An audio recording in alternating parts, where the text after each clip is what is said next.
The Arkansas Tech Golden Suns come into this afternoon's ball game now the outright Great American Conference softball champions, and they looked here today to strengthen their resume as they head in to Great American Conference tournament play next weekend in Bentonville, Arkansas. But first day is a two-game series against Northwestern Oklahoma here at Chartwell's Women's Sports Complex. Matt Jenkins alongside Patrick Hammerlin. Patrick, a big day yesterday, looking to keep going off the momentum that they got yesterday. For sure, Matt. You know, big day for the seniors. You know, we got 3 seniors graduating today, you know, finishing their final game here at Chartwell's Women's Sports Complex, and Kelsey Barker, Sam Herwick, and Cambry Hill. So an emotional day, but also, you know, an exciting day nonetheless. It's going to be a big day here at Chartwell's Women's Sports Complex. We're going to take a minute-and-a-half break while they perform the national anthem, and we'll be right back here from Chartwell's with your starting lineups. You're listening to Golden Suns Softball.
We welcome you back here to Chartwell's Women's Sports Complex. Matt Jenkins alongside Patrick Hammerling. Arkansas Tech won 2 games yesterday, beating Northwestern Oklahoma by 2 scores of 8-0 and 5-0, and in the process winning the Great American Conference outright championship of softball, and also, Patrick, setting a new school record for most wins in a single season in school history. For sure, you know, that's a big deal. Yesterday was, you know, an exciting day like we talked about in the intro, but you know, we got today to build on it and, you know, keep moving and, you know, stay on the common goal, which is, you know, you're heading into the postseason after today. So you got to keep your head on a swivel. A couple more school records could be broken today, including a team batting average by the end of the year. If a good hitting display here from Arkansas Tech, we could be looking at a new single-season batting record for the Arkansas Tech Golden Suns. Morgan Vaughn will be in the circle for the Golden Suns with a 2.11 ERA. She is 14-1 on the year. She came in for relief during Game 1 of our doubleheader yesterday. 102 and 2/3 pitch. He has 93 hits, 41 runs, 31 earned runs, and 90 strikeouts. Patrick, it's going to be key for her to get off to a hot start here. For sure, she's got to keep her composure in the circle today, stay in control, and, you know, just have a good outing. You know, like I said, it's an exciting day, not to let that get the best of her. Absolutely. And in the circle, we'll talk more about it in the bottom half of the inning. Carly Murray is going to be in the circle for Northwestern. The sophomore with a 5.05 ERA, 4-10. Arkansas Tech defensively yesterday, Patrick, did not allow an earned run that came across the plate. The bats were hot yesterday. The bats were very hot yesterday. Especially in Game 1, you had that series where you had your, I think it was 2, 3, 4 hitters all hit home runs. And Jalissa Gum hit 2 shots of her own. It was nuts. Amber Mills is going to lead off here for Northwestern to start the top of the first inning. We appreciate you joining us here on River Valley Radio, and we have got a hot afternoon here at Russellville, Arkansas. Sun shining, no clouds in the sky, so it's going to be a gorgeous afternoon for softball. I'm glad I brought my sunscreen. We made sure we put our SPF 50 on. We probably need to get bigger than SPF 50. Need to invest in a canopy for next season, I think, as well. I think so. And after yesterday's games, if you were tuning in listening, me and Daniel, who was my color man yesterday, had to dodge several foul balls that almost hit our broadcast booth where we are. Keeping you honest down here. They really are. And Vaughn's first pitch is going to be a ball on the right side of the plate. Amber Mills, 239 on the year with a batting average. This will be her 109th at-bat of the season. There's the first strike of the at-bat's going to even the count at 1. Also her 45th start. So one of the key players, leadoff player for Northwestern. Here comes the 1-1 pitch, going to be low of the plate for a ball.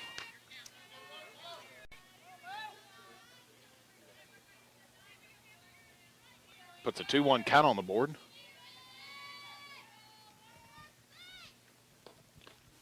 Just outside the plate for a ball. It'll put a 3-1 count on the board. I think if you're Northwestern here, Patrick, you want to be a little pretty aggressive here because you didn't get a run across yesterday. Got several hits and several opportunities, but wasn't able to convert on those. For sure, and for Northwestern. I think there's a called strike from Bond. That's going to give us a full count.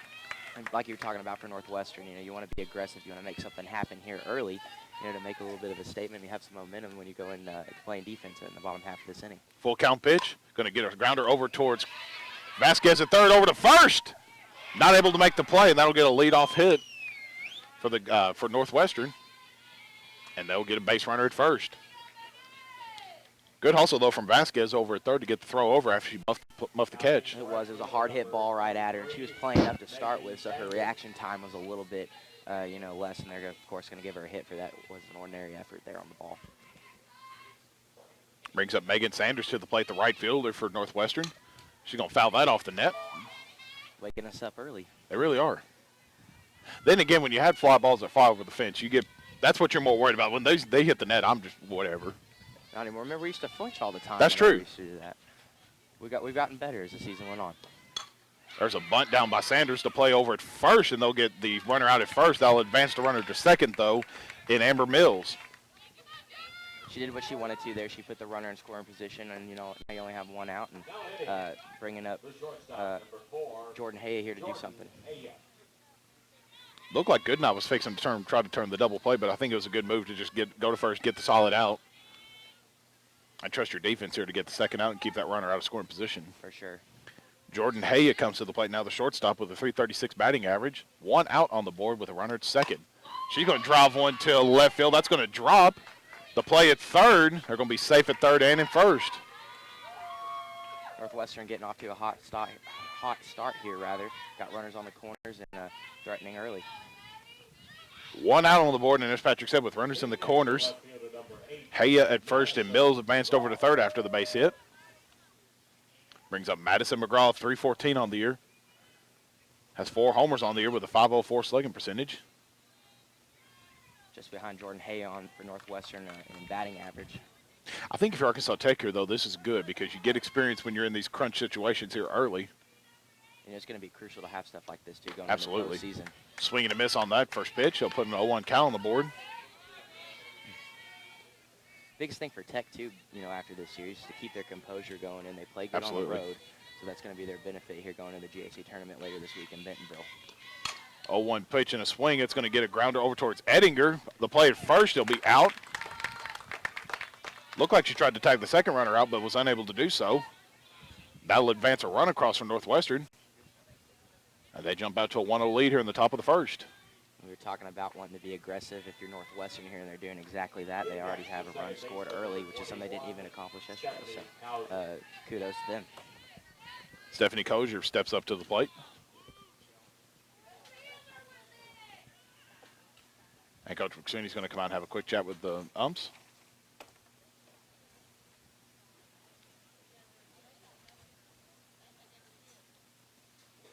And that will wrap up the quick discussion, and we'll head back here to live action. Stephanie Kozier, as we mentioned, at the plate with a .213 batting average. 2 outs on the board with a runner at second. McGraw's going to get credit with the RBI.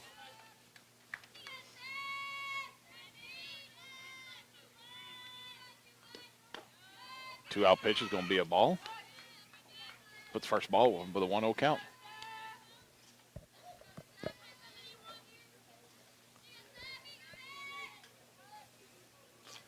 The 1-0 pitch, called strike right on the right side of the plate for a strike. They'll put a 1-1 count on the board. Great pitch there by Morgan, working the outside part of the plate, keeping the batter honest there in the box. Even counted 1. Runner second, 2 outs. Low the plate for a ball.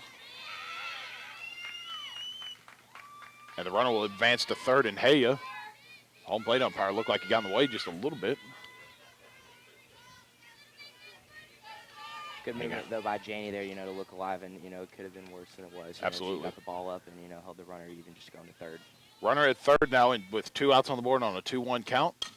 Fouls that off the net. Put a 2-2 count on the board.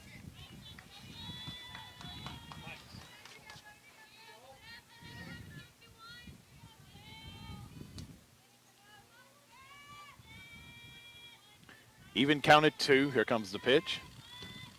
Going to pop that up and head towards the band parking lot. That'll be a foul. And our first cow. Cows are closer to the fence today. They need to look alive. They really are. Yeah, we're a lot closer to the cows than we normally are for, like, baseball games. Going to keep the count froze at 2. 2 outs, runner at third. Pops that up again. That's going to be driven towards the bar end parking lot again.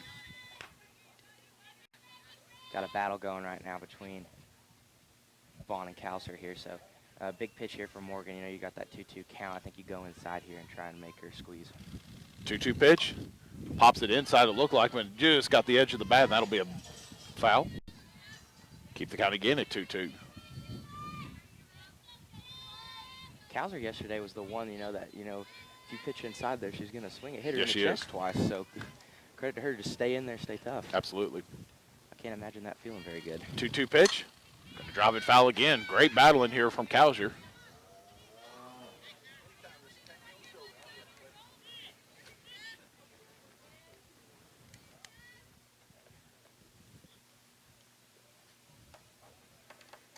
Nice crowd on hand today. Got a great crowd on hand. A lot of people on the berm out in left field. People working on their suntans. A little warmer out Me here and today, but nonetheless, beautiful weather. Me and you both got our santans going. I'm trying to get a little darker, Absolutely. Summer coming around, gotta keep the skin hair. Absolutely. And it's good to see a lot of students out here too, with finals week on the horizon here at Arkansas Tech, and getting a lot of support out here. For sure, and wanting that little stress reliever right before crunch time. Fouls it off again. That'll keep the count at 2-2 again.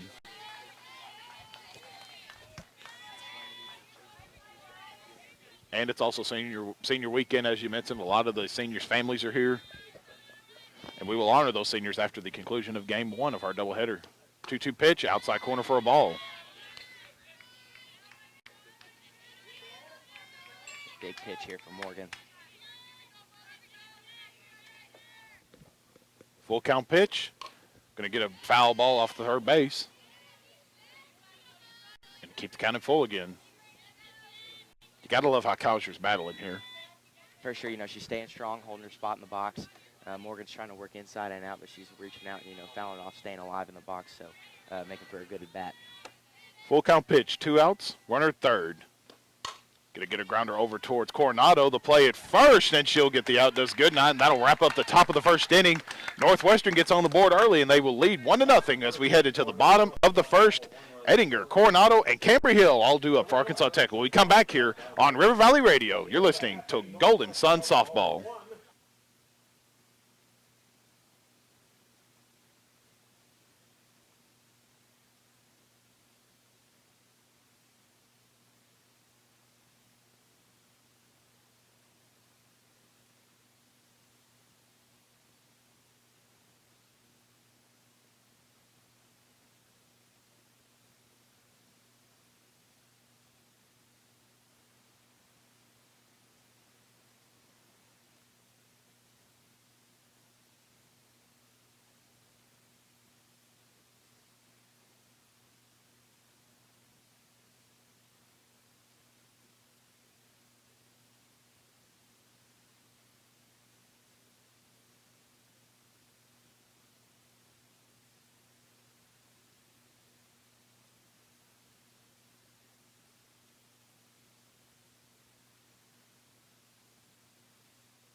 Welcome back here to Chartwell's Women's Sports Complex. Matt Jenkins alongside Patrick Camerlin for senior weekend here at Arkansas Tech for the Golden Sun softball team, your new 2016 Great American Conference champions during the 2016 season.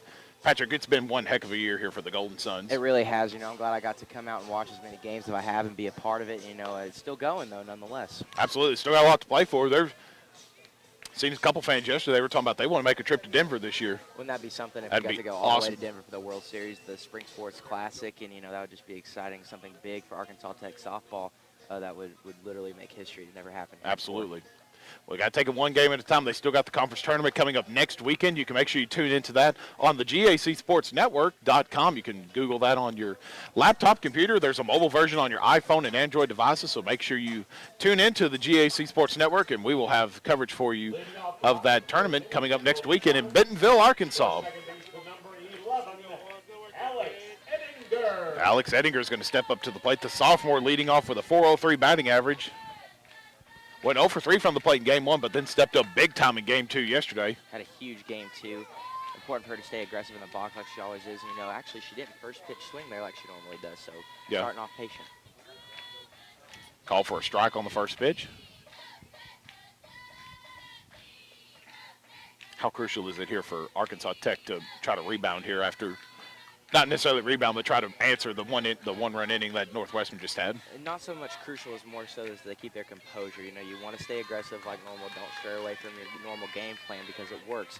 As long as Alex can make something happen here, you're always going to be off to a good start. They switched up the lineup today, so let's see how it works out. Call for a ball on the next pitch. That'll put a 2-1 count on the board. Wind's blowing into the field from center field right now. Nothing like we saw a few weeks ago, though. No, sir. SAU with a crazy wind and stuff like Wind that. was just swirling all through. The 2-1 pitch. Going to drop that foul. Looked like it went into the Tech dugout, or the Tech bullpen, I should say. Carly Murray in the circle for Northwestern with a 5.05 ERA. She's 4-10 on the year. Got a 2-2 pitch count right now.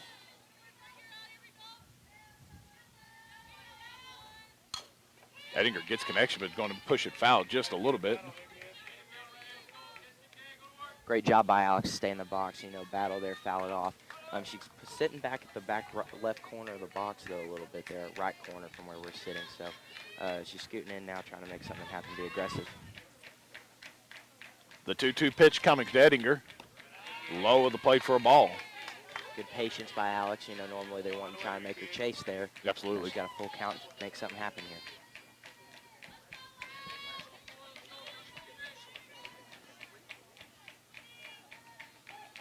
Full count, 3 balls, 2 strikes. Inside corner for a ball, and that'll be the 4th ball, and Ettinger is going to walk over to first. Just like that, you got speed on the bases, which is what you want. And then you got the big bat yesterday on Sarah Coronado coming up to the plate. And also, you're talking about speed. Coronado has a lot of speed, too. She's 14 of 16 on the stolen base path. And then after her, Cambry Hill, she's 10 of 11. If you can get these 3 hitters on, you've got tons of speed on the base path. And for sure. And, it's important to stay aggressive here if you're Coronado. Yesterday, let her swing away. She bunts on the first pitch. Coronado will be out at first, but they'll advance Ettinger to second. Nonetheless, exactly what they plan to do. You got Ettinger now in scoring position and didn't let her swing away and hit the home run ball like she did yesterday for her first home run of the season, but she did what she was supposed to. The senior, Cambry Hill, one of 3 seniors for the Arkansas Tech Golden Suns, being honored after the game. Comes in for a big moment here, 3:06 on the year, with a runner in scoring position and Alex Ettinger at second. Cambry's 46th start, senior day. Called strike on the right side of the plate.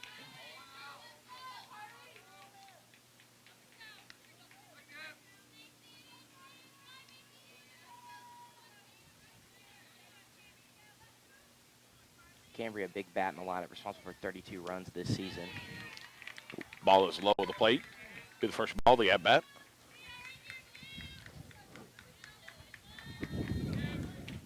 See, if this breeze could keep blowing into our face right now, I'll be happy. I'll say it'd cool us off a little bit. It really would. Get a fan out here, too. Yeah, you ain't kidding. Ball, called ball. That'll be a 2-1 count, and time is called by Estes, the catcher. She's going to have to come up and quick chat with Murray. Quick GAC softball scoring update. Southwestern Oklahoma and Harding off to an early start this Saturday afternoon. Southwestern up 6-5 in the bottom of the 5th. And then also our game is the only other game going on right now. So later in the day, we'll have some more GAC softball action. And then the Arkansas Tech Wonder Boys will be in doubleheader today at Northwestern Oklahoma. Big games for them, hoping to bounce back and finish off the season there. A couple wins today would try to really strengthen their conference tournament resume right now, sitting in the 8th spot right now. Need a couple wins today to try to secure that 8th spot. And for sure, the momentum as well to going into the conference tournament. Absolutely. The Wonder Boys play well in the postseason most of the time, so it'd be huge if they could get 2 wins today. 3-1 count after the ball.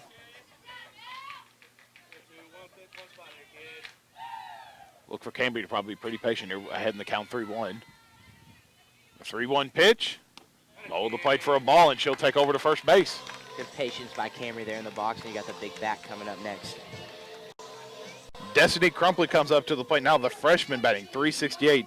One of the 3 Golden Suns that had that 4 home run day during game 1.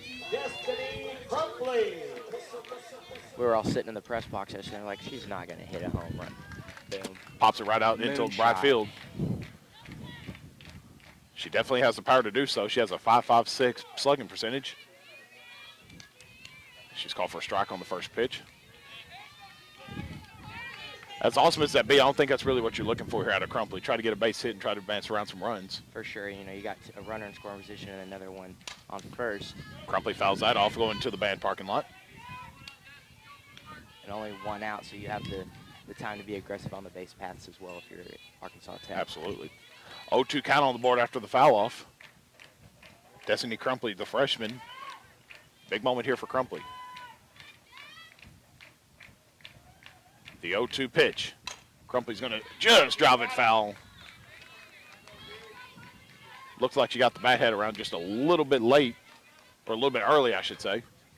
She's got to be a little more patient there, wait in the box. Get around on it. You got a big gap over there in left center that she puts it down. You're possibly scoring 2 runs there.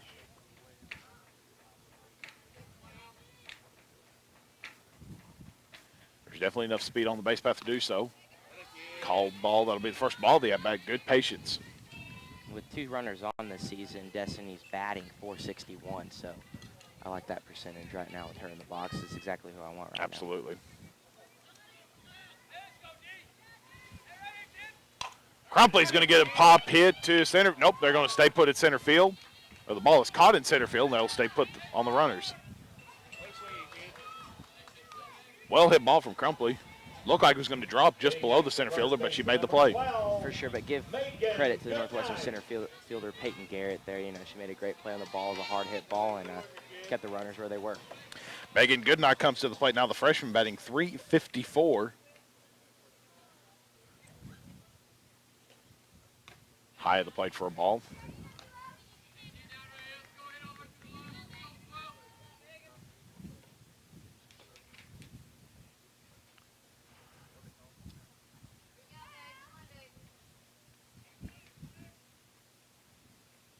A little discussion there, yeah. Talking it over, see what they want to do here in this situation. She steps back into the box, does Goodnight, and here comes the 1-0 pitch. 2 outs, runners at first and second. Called strike 1. Evens it up at 1. Megan had a great day at the plate yesterday, so as long as she can keep her composure here, crown the play a little bit there. Janie Knowles is on deck, the sophomore. Time will be called again by Estes.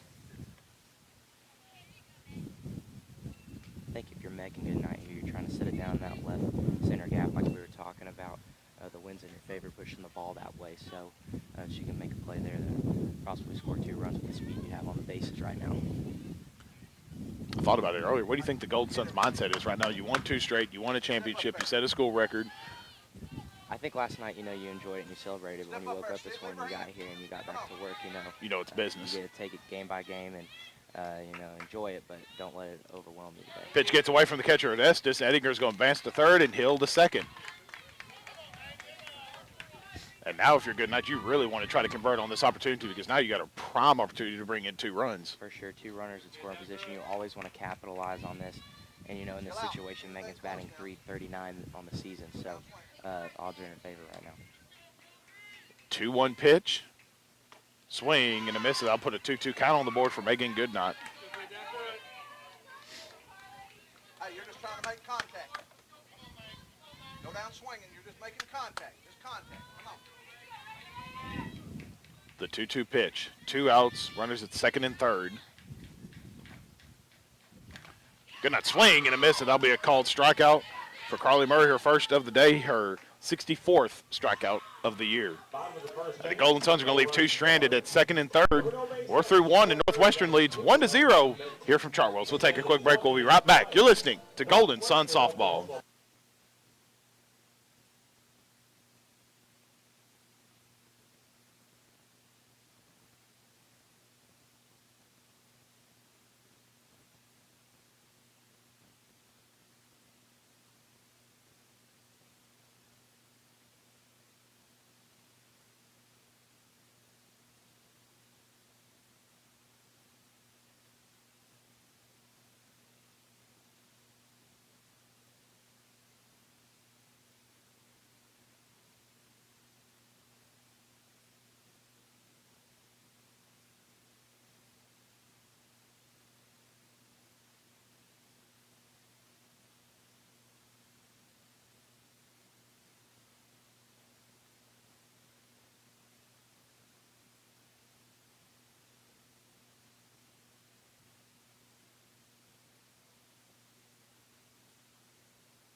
Welcome back to Chartwells. Matt Jenkins, Patrick Camerlin alongside. We are right behind home plate here at Chartwells for the season finale, here at Chartwells. Golden Suns versus Northwestern. We appreciate you joining us here on River Valley Radio. Golden Suns trail 1-0 after a one-run inning came in the top of the first for Northwestern. Garrett, Hudson, and Estes are all due up for the Northwestern Rangers here. Start this top of the second inning. Peyton Garrett's going to lead off here. Bats .255 when she leads off. .208 on the year total. Called strike from Morgan Vaughn. Vaughn rebounded nicely, Patrick, in the top of the first after allowing the run to come across. What do you look for out of here in the top of the second? You're wanting a lot of, inside pitches here, especially with Garrett, crowding the plate like this. You want to squeeze her, but you're also, wanting to keep the pressure on the batters here and, keep the defense in the advantage. Called ball. That'll leave the count at 1, and here comes the 1-1 pitch from Vaughn. Called strike 2. Good-looking pitch from Morgan Vaughn. I think if you're Vaughn here, you want to try to go 3 up, 3 down, and get the offense back out there and going. For sure, you got to build up your momentum again. You had some momentum coming off here with 2 runners in scoring position. I just couldn't finish it off, so, they need to get 3 up, 3 down here, like you said, and get back and get the bats hot. Outside the plate for a ball. That'll put a 2-2 count on the board. Here comes a 2-2 pitch. Swing and a miss. Morgan Vaughn's first strikeout of the day. Her 91st of the year. You're talking about exactly what you wanted to do there if you're Morgan. Got 1 out, and, a chance to do it again right here. Lacey Hudson's going to step up to the plate now. The junior batting .210.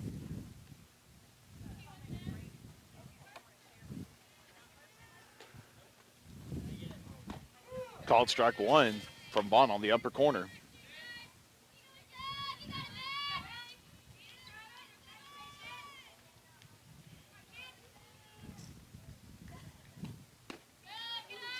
Called ball. That'll put a 1-1 count on the board. Lacey Hudson's 105th at-bat of the season, also her 45th start, so a key player here for Northwestern, also a big bat at the bottom of the lineup. Pops that up and drives it foul, going towards the band parking lot. Brand practice lot, I guess I should say. It's not really a field, it's more pavement with a football field on it. It's got to be brutal if you're a band member out there. Could you imagine if we had to call that ball game from the pavement? I don't even want to think we wouldn't be wearing I'm already toasty right now. 1-2 pitch. Called ball. That'll put a 2-2 count on the board. I was talking about the bats getting hot earlier. I think they're probably already hot if you want to get really literal with it. So you said it earlier. I was going to make that joke, but I changed my mind. Swing and a miss. Strikeout number 2 for Morgan Vaughn. I think I got Morgan laughing up there. Big old smile on her face right now. She heard my joke. Did she?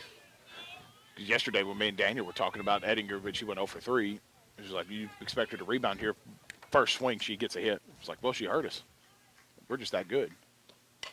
Base hit going towards Vasquez at third. The play at first, and she'll be out at first. 3 up, 3 down for Northwestern. That's what you want if you're Arkansas Tech. For sure, great stretch there by Megan Goodnight, to make the play on the ball, and now you got the momentum going up to this next at bat. We'll take a quick break. We'll be right back here from Chartwells for the bottom of the second. Knowles, Savage, and Ashley Anderson all do it for the Golden Suns. We'll be right back. You're listening to Golden Sun Softball.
1-0 ball game. Northwestern leading Arkansas Tech here, but Arkansas Tech has 3 good hitters stepping up to the plate to start the bottom of the second inning.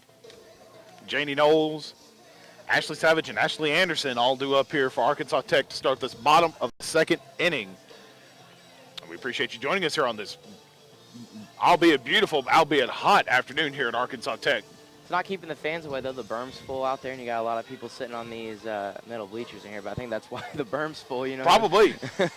little toaster today. It's probably there's another thing you got to acclimate as a player, though, too. You know, you're not used to this hot weather. You're Right. playing kind of cooler weather. So It's been a relatively cool spring. yeah, and it's good that they're going ahead and getting, the heat, getting used to the heat, because when you get into postseason play, it's going to be hot.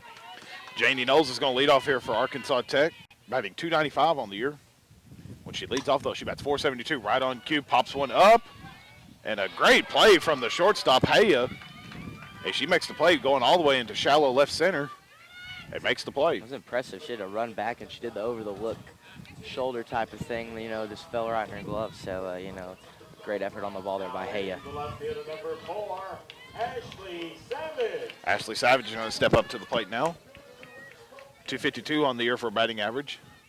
I didn't check what socks she had on today. I forgot to ask her pregame. Called ball for Savage. Carly Murray threw an inning in the third. 24 pitches pitched. 1 strikeout, walked 2 batters.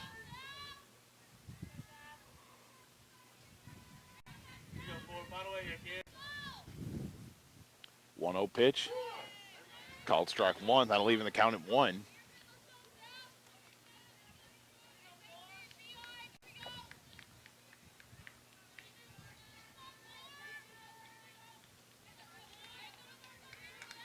The 1-1 pitch.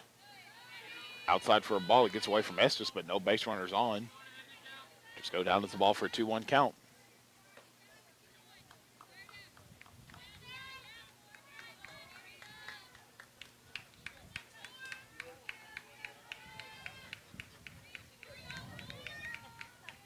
Two-one pitch.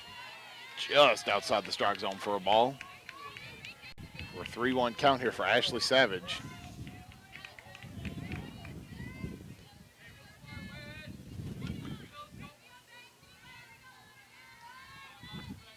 The 3-1 pitch coming to Ashley Savage. 1 out on the board for Arkansas Tech, looking to get on here. Ashley Savage going to drive one to right field, and that play will be made in right field by Sanders. And that's the first 2 outs of the inning for Northwestern. Hitting next to right fielder, number 1, Ashley Anderson. And Ashley Anderson's going to come up to the plate now, the sophomore. .270 on the year with a bats .333 though when she's on a 2-out scenario. Ashley's been a big piece of this lineup, stepping in late in the season. She's a lot of speed on the bases whenever she gets on, too.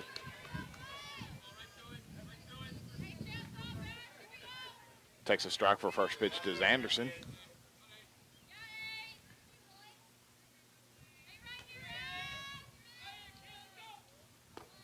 Low in the dirt for a ball. I think you're going to look at a dusty day today. I agree. Dry and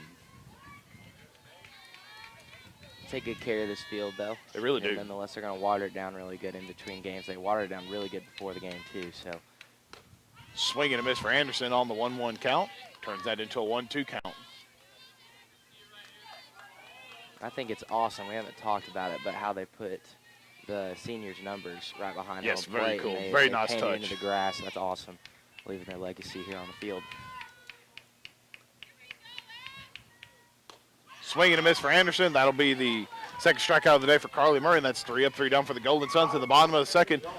Good pitching from Carly Murray for Northwestern. For sure, she did exactly what she wanted to do there to Ashley. Got her to chase on the outside part of the plate. And, if you're the Golden Suns, you got to play good defense here. Get 3 up, 3 down again, and get right back in and try and get the bat started over. We're through 2, and Northwestern leading 1-0. We'll take a quick break. We'll be right back. You're listening to Golden Suns Softball.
Sarah Williams going to pop that up. Janie Knowles going over. Nope, Megan Goodnight's over to make the play, and that's the first out of the inning. Welcome back here to Chartwell's Women's Sports Complex. Barely got that first out in.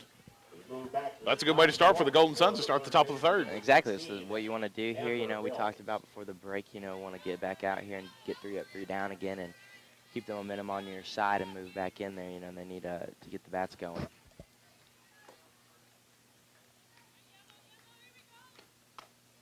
Back at the top of the order now for Northwestern, Amber Mills at the plate.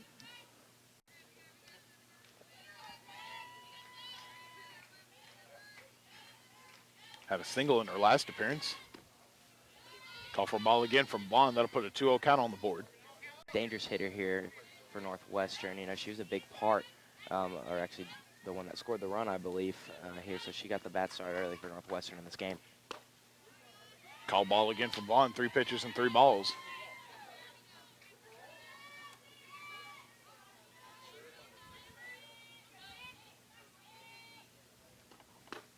Called strike 1 for a 3-1 pit count.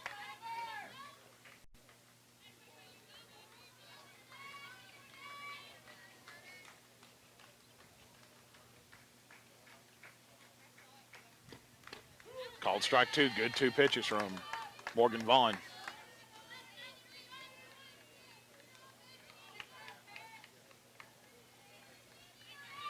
Got a full count, 3 balls, 2 strikes, 1 out. Going to pop one up towards right field. Anderson going back to make the play. Anderson makes the play in right field. Big play from Ashley Anderson to get that second out. Oh, for sure. You know, great play on the ball, way to look it in. And now you got 2 outs, and the momentum's moving on the Golden Suns side. Megan Sanders, the junior, comes up now batting .216. She's walked in her last appearance at the plate. Going to foul that off the net.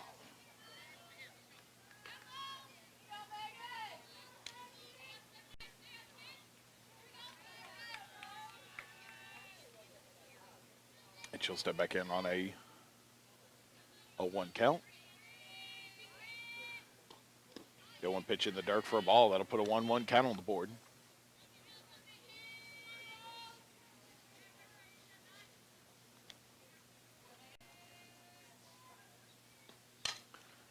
Pops that up and drives it foul. Yep, foul. It looked like it went into the Northwestern bullpen. Big pitch here for Morgan. I think if you're Morgan, you're trying to make Sanders chase here. She's crowding the plate. You want to try and push her outside. And 1-2 pitch, going to get a grounder over towards Coronado. It's short. The play at first, though. What a play. What a throw from Coronado over to first to Goodnight. And that'll be the third out of the inning for a 6-3 out. that was a backhand by Coronado. She looked like Derek Jeter over there. I was going to say Derek Jeter-esque over there. On the off level throw, and, you know, great play nonetheless. Wraps up the top of the third inning. Arkansas Tech still trails 1-0. But they got the good part of their lineup coming up. Vasquez, Alex Ettinger, and Sarah Coronado all due up for Arkansas Tech. When we come back here on River Valley Radio, you're listening to Golden Sun Softball.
Welcome back here to Chartwell's Women's Sports Complex. Matt Jenkins alongside Patrick Kamerling for Arkansas Tech versus Northwestern Oklahoma. Arkansas Tech trailing 1-0 here in the bottom of the third inning.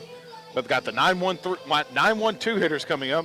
Gabby Vasquez is going to lead off, followed by Alex Ettinger and Sarah Coronado all due up. And actually, I say that, now they're going to have a pinch hitter come in, and it's the leading hitter for the Arkansas Tech Golden Suns, Jalissa Gum. It's exactly who you want at the plate right now. I think it's a good move by Coach McSweeney and her staff because, we were trying to give Jalissa some rest today. She played both games yesterday, pitched a full game the first one, and I say that note, Morgan came in relief for her, but nonetheless, Jalissa's someone you want fresh for Conference tournament time. But you're down 1-0, and you want need a spark offensively. Yeah, you want your best hitter at the plate. So see what they're doing. Seems like one swing of the bat, or not even necessarily Jalissa, but just one swing of the bat from a Golden Sun normally sparks a run by the Suns offensively.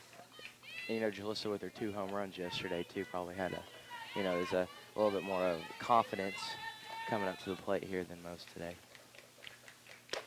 Call for a strike is Jalissa on her first pitch. Jalissa, when she's leading off, hits with a .417 on base percentage and .736 on a slugging percentage. 0-1 pitch, outside for a ball. The outfield for Northwestern pushed all the way to the fence here. Infield playing back at the back too, waiting for that hard hit ball. Even count at 1.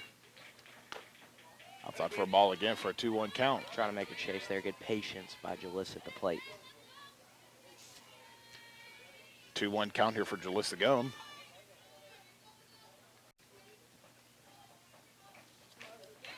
Two-one pitch, turn that into a 3-1 count.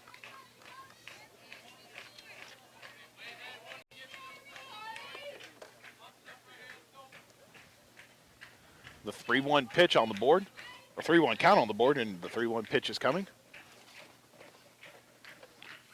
Swing and a miss for Gum, and that'll put a full count on the board, 3 balls and 2 strikes.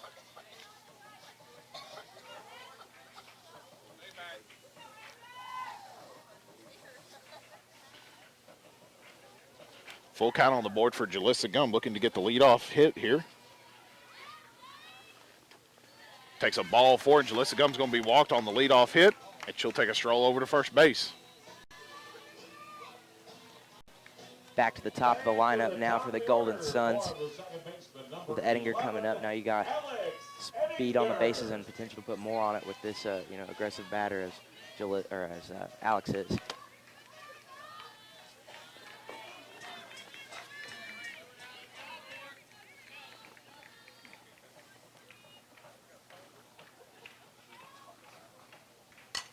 Ettinger's going to get a base hit over the shortstop. Jalissa Gum's going to advance to second. That'll put Ettinger at first.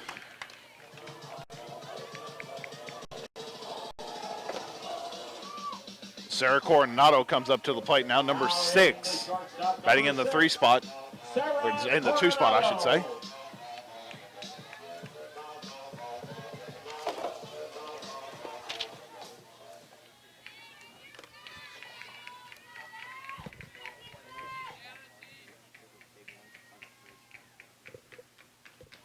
Coronado looked to bunt, but she pulls back, but she'll be called for the strike.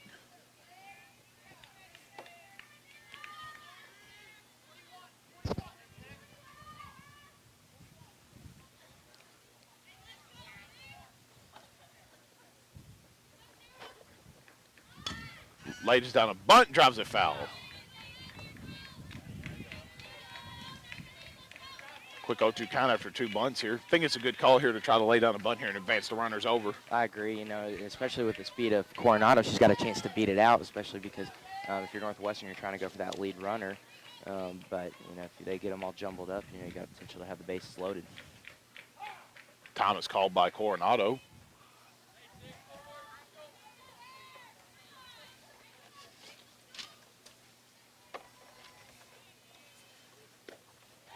Called for a ball. Got 1 ball and 2 strikes on the board.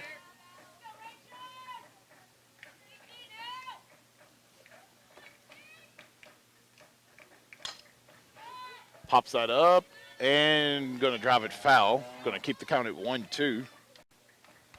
Hudson, the first baseman, was trying to make a play on it. She thought maybe she could get over there and catch the foul ball, but just over the fence there. So good effort by her, though, at first base.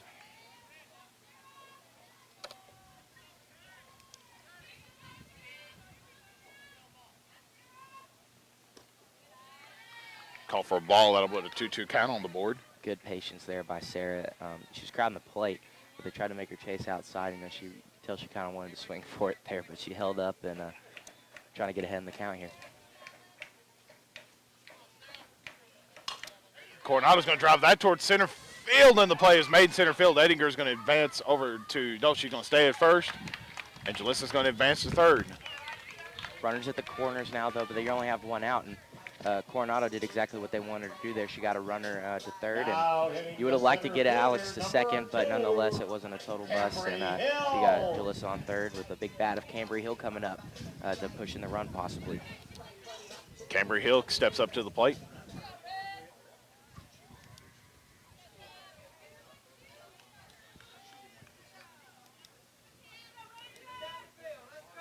And she'll step into the box with runners at the corners. And one out, called for a ball on the first pitch.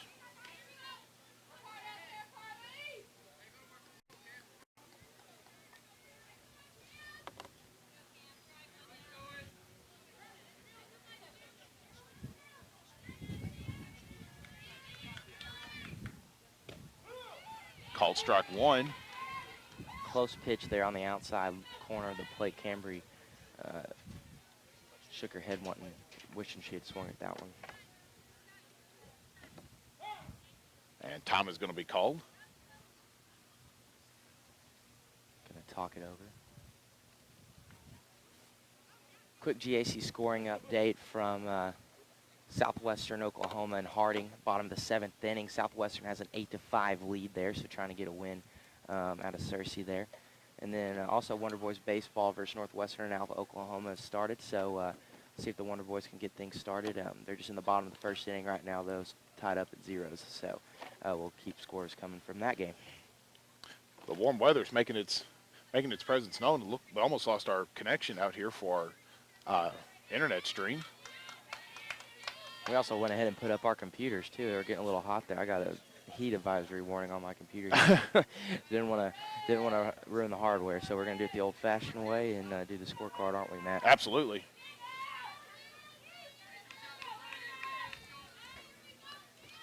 And Cambry Hill's going to step back into the box.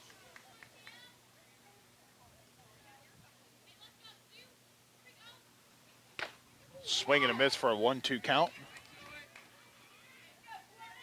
Big swing there by Cambry. It was a close pitch. He had to swing at it, trying to stay alive.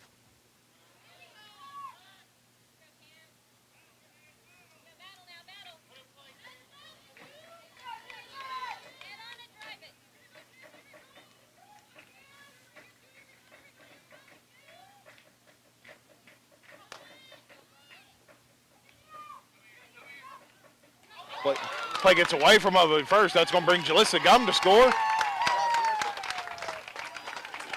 You had Alex there in a pickle. You know, this happened yesterday with Megan Goodnight. You know, she made it back to third, and, you know, he had the bases loaded. Same kind of situation here with Alex where you got him in a pickle. You got the defense trying to throw a pickle, but you send Jalissa home, and there's a pass ball, and Alex is now in scoring position, and you got a 1-1 tie ball game here in the bottom of the 3rd inning. Cambry Hill's going to stay at the plate on a 2-2 count. Credit to Alex there, using her speed to her advantage and looking alive and keeping the defense on their toes. Called strike 3. Cambry's going to go down there. You know, you have 2 outs here in the bottom of the 3rd with Destiny Crumpley coming up to the plate. Now hitting the designated player, number 25, Destiny Crumpley. Crumpley batting .368 on the season. It's going to be her 44th at-bat, 2nd at-bat of the day.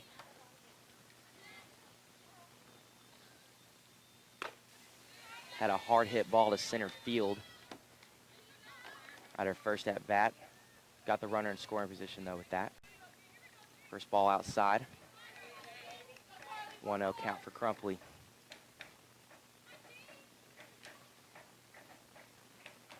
The pitch fouled back behind us towards the band facility. Back in Cal territory. 1-1 count for Destiny.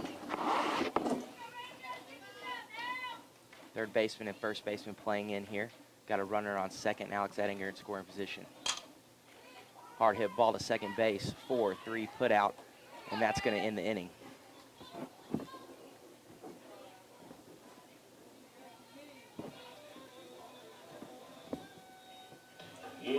not before Jalissa Gum One run scored.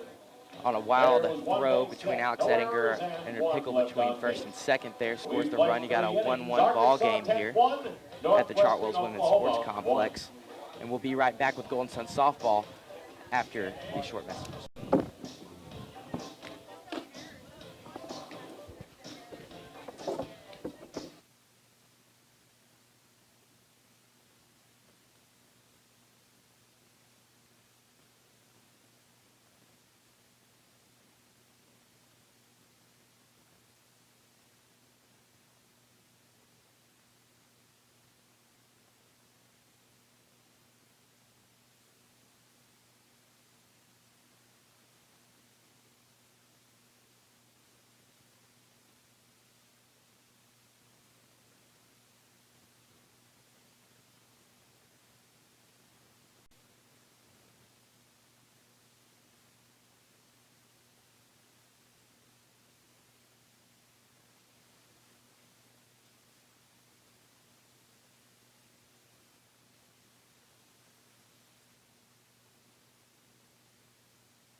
We welcome you back here to Chartwells Women's Sports Complex. I got to give credit where it's due to Patrick. He had to cover for me while I was trying to figure out our internet situation down here at field side.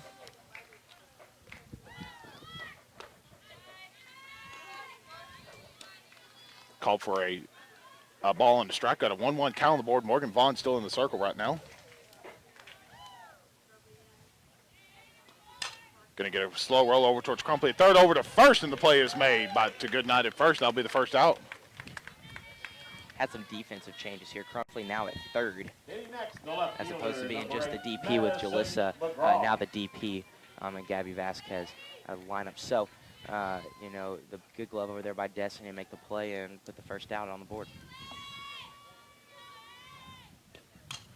Going to foul that off the net. This is Madison McGraw batting .314 on the season. This is going to be her 47th at-bat of the season. I take that back. 47th game appearance. And also her 138th at-bat. I was looking at the wrong numbers on the stat sheet there. Pops that up. The play at first, and the play is made. That's back-to-back outs for the Golden Suns to start this inning. If you're the Golden Suns here, and specifically Morgan Vaughn, you're doing exactly what you want to do in the circle here. Got two up, you got two down, so four trying to go up three down, and, you know, keep the momentum on your side after tying up the game last inning. Got to get back in there and keep the bats going. Going to ground her over to Coronado. And that's a 3-up, 3-down inning, and we got a tie ball game heading to the bottom of the fourth inning. We're going to take a break here from Chartwells. We'll be right back. You're listening to Golden Sun Softball.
Welcome back to Chartwells Women's Sports Complex. Matt Jenkins alongside Patrick Hamill. We got a tie ball game heading into the bottom of the fourth inning. Arkansas Tech got a run across after a wild throw over from first that brought in Jalissa Gum to score. Arkansas Tech in business right now. Megan Goodnight's going to lead off here for the Golden Suns, Patrick, and you want to try to continue that hot inning you had in the third. For sure, and especially if you're Megan, you know, you had a hot bat yesterday and had a tight first at bat, you know, got to a full count and, you know, just battling it out there with several foul balls and unfortunately came out on the downside of it, but, you know, she's going to come back up here, got the momentum on her side after a great defensive stint for the Golden Suns there in the top half of the fourth inning, rather. I was thinking the bottom half there. For some reason, we're in the bottom. But let's see if she can get things started here for the Golden Suns. Leading off the bottom. Megan Goodnight's going to step into the box here, looking to get that hot bat going again here for the Golden Suns. Literally, it's warm out here, and a bunch of our technology that we have out here is starting to get a little overheated.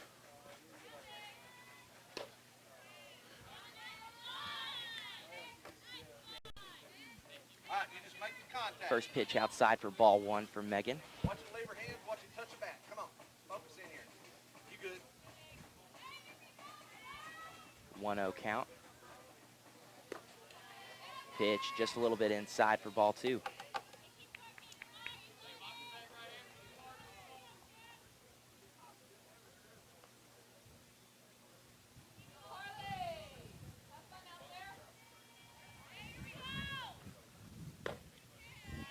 Call for a ball again. That's 3 balls in a row here for Carly Murray. Crowder.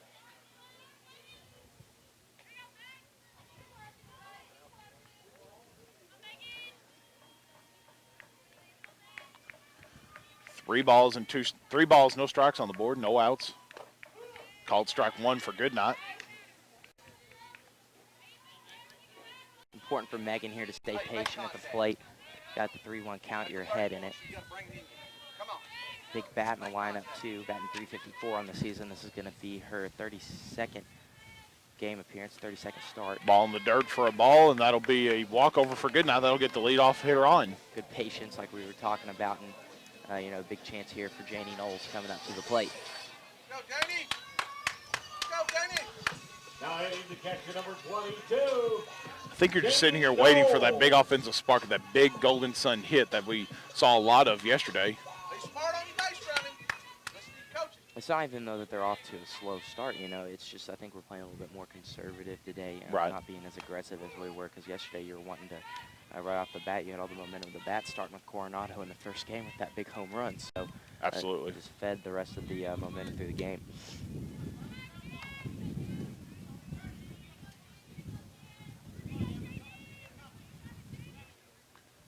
Oh, 1 pitch to Knowles is going to be called for a ball. Puts an even count of 1, and the runner stays put in Goodnight at first.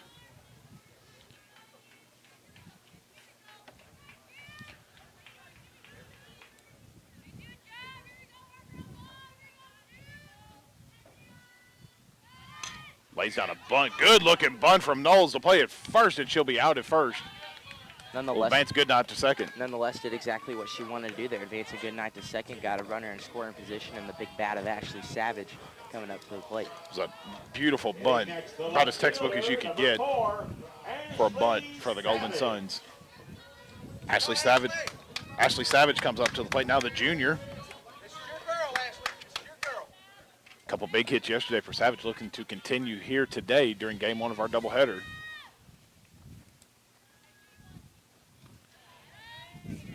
In the dirt for a ball. First ball of the at-bat.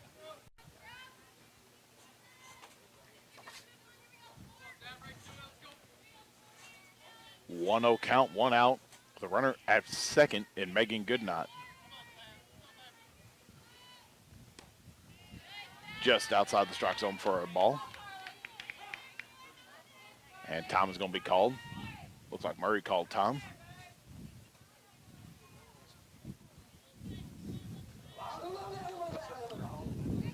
We're going to have a quick discussion up here. If you're Savage here, you're 2-0 in the count. I think you stay patient. You wait for that hitter's pitch. Got to have a quality AB here. Got it. The immortal words of Daniel Turner. I had to throw that in there sometime. Absolutely. Today. I hope Paul Smith heard that. Well, we can't right now because our internet stream's down. Call for a strike is Savage on a 2-1 count. 1 out on the board here in the bottom of the 4th inning. Got a tie ball game at 1. Arkansas Tech look, though, threatening to take the lead. Called strike 2. It's going to even the count at 2.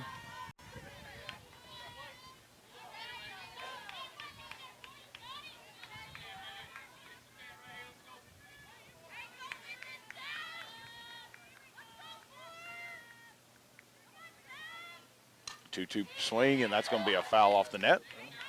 I didn't flinch that time. That's good. See, you're getting better about it. Keeping us honest back here, right behind home plate. I'm serious though. Next year we need to invest in a canopy or something. Really need to. That'd prevent the whole Foul ball situation and situation. our laptops and all our technology getting overheated. Outside the plate for a ball. That'll be our third ball of the at-bat.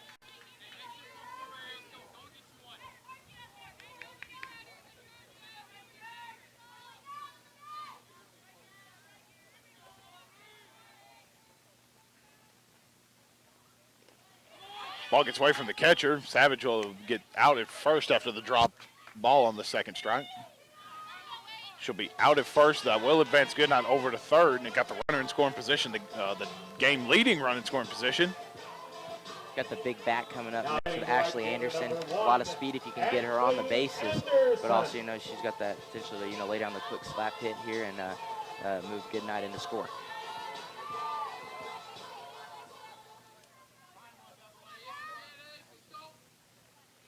And she'll step into the box with a 2-out scenario. 2 outs. Call for a ball on the first pitch.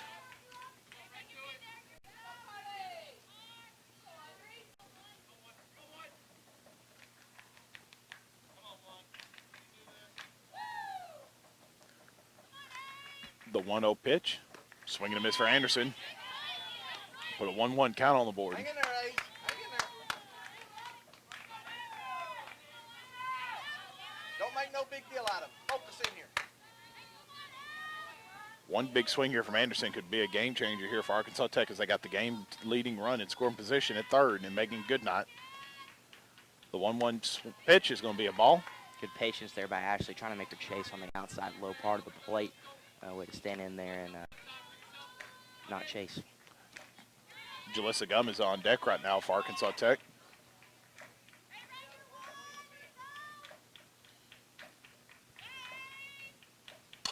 Anderson's going to drive that towards right field.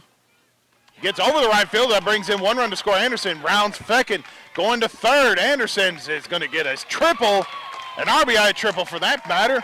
And Arkansas Tech takes the lead 2-1. Displaying that speed there. Did you see how quick she got all the way to third there? She really did.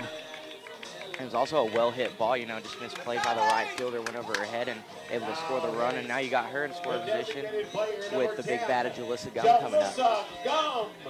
Jalissa Gum steps up to the plate now, 396 batting average on the year.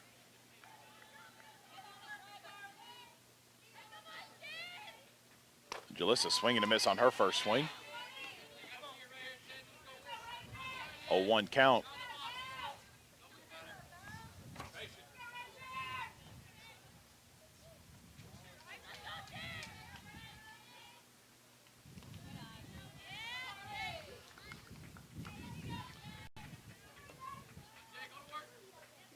Call for a ball on the next pitch. That's going to put the count at 1-1. Ashley Anderson at third, looking to bring in another run here to try to extend this lead to 3-1. Got a great bat at the plate right now to do it. Gum is called for another ball.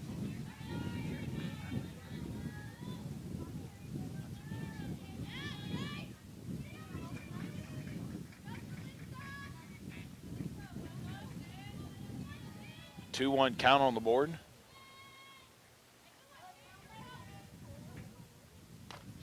Called strike 2. He moves it up at 2. I think you're seeing Jalissa being pretty patient here from the plate. I agree, and it's exactly what you want here. You know, with the 2-2 count, you want to make them pitch to you, but also, you know, you don't want to let anything get past you. Right on. Absolutely. 2-2 pitch, 2 outs. Jalissa swing and a miss for a called strike 3. Another strikeout for Carly Murray, and that'll wrap up the bottom of the fourth. But not before Ashley Anderson gets an RBI triple and it gets the lead heading into the top of the fifth. Arkansas Tech leading 2-1. We'll be right back. You're listening to Golden Sun Softball.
And we appreciate you joining us here from our Chartwell's Women's Sports Complex on River Valley Radio. Got a 2-1 ball game as Golden Suns got an RBI triple from Ashley Anderson, the sophomore. A big hit that got them the lead 2-1 as we start the top of the 5th inning. Arkansas Tech 9 outs away from getting a Game 3 win. It's going to be a pop-up. Anderson it'll drop right in front of Anderson. It'll be a leadoff single for Northwestern. One pitch, one hit. If you're Northwestern, that's what you want, being aggressive right there. Already got a runner on the base paths. That was Peyton Garrett getting the leadoff hit. Next, the first baseman, number 17, Lacey Hudson. Lacey Hudson comes to the plate now.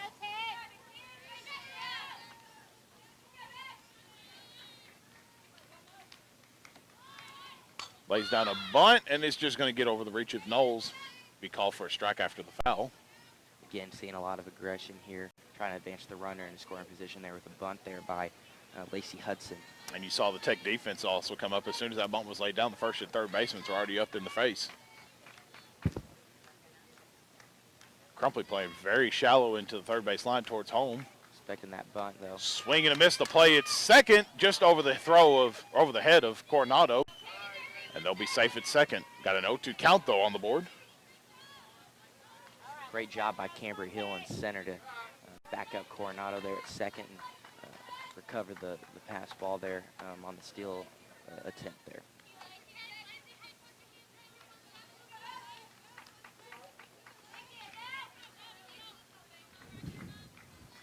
The 0-2 pitch. Going to get a grounder towards Ettinger at second. The play at first. She'll be out at first. Close play, but she'll get the out. It was a bang-bang play. Great stretch there by Goodnight, and also awareness by Ettinger to, grab it and throw it. It was a slow roller towards Ettinger. Now hitting the One out, though, on the board, and now you advance the runner to third. Ettinger really had to charge that ball, too, so.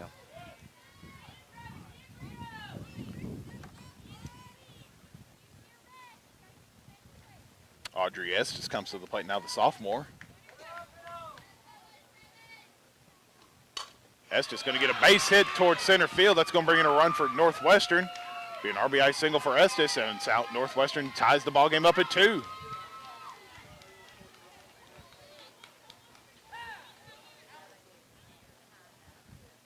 And Northwestern's going to call for time. First pitch swinging there.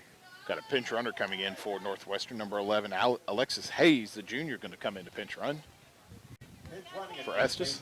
Seeing a lot of aggression here, already pinch running after the big hit, and a lot of first pitch swinging too. They know they got to get on the board, and they've tied up the game too. So making it interesting here in the top of the 5th inning.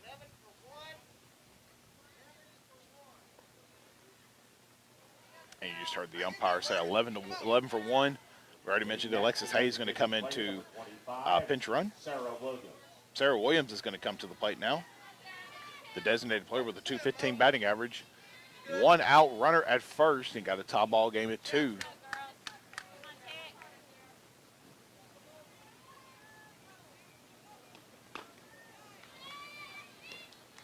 Called ball from Vaughn.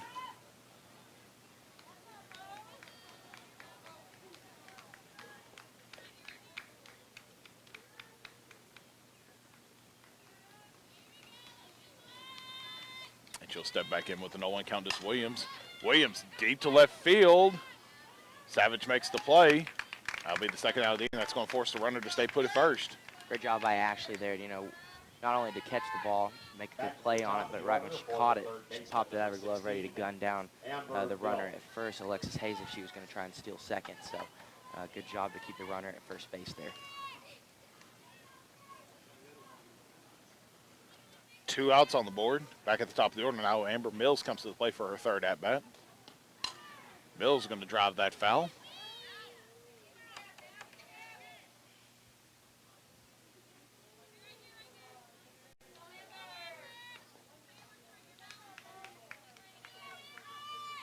Going to put an 0-1 count on the board. 2 outs, runner at first.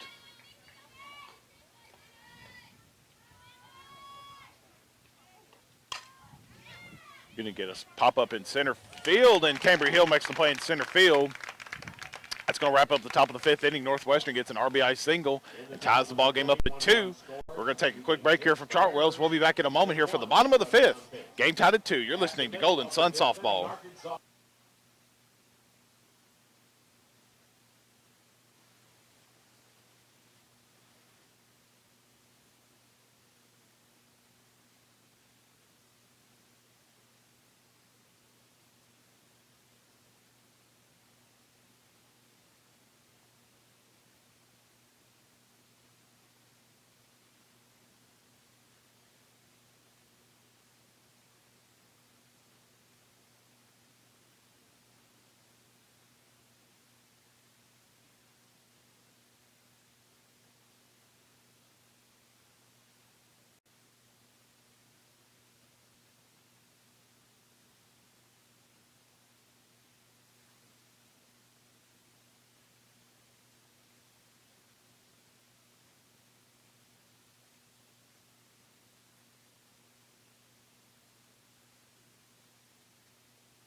welcome you back here to Chartwell's Women's Sports Complex. Got a tied ball game at 2 here starting the bottom of the 5th inning. We appreciate you joining us here on this warm afternoon here at Chartwell's. Matt Jenkins alongside Patrick Cameron. Patrick, we've had to make some changes throughout the broadcast. We normally have our laptops looking real smart with our stat work.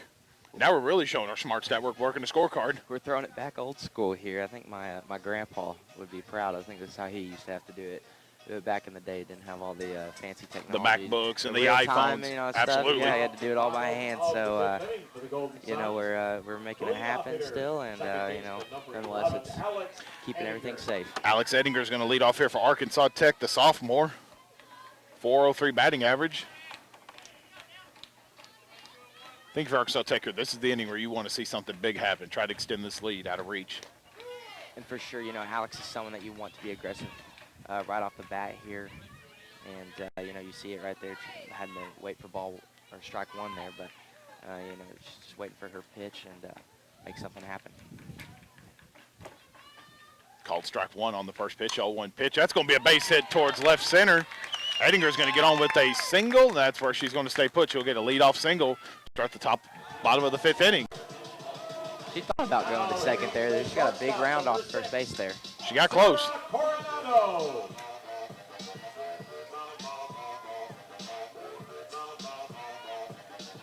Sarah Coronado's going to come up to the plate now.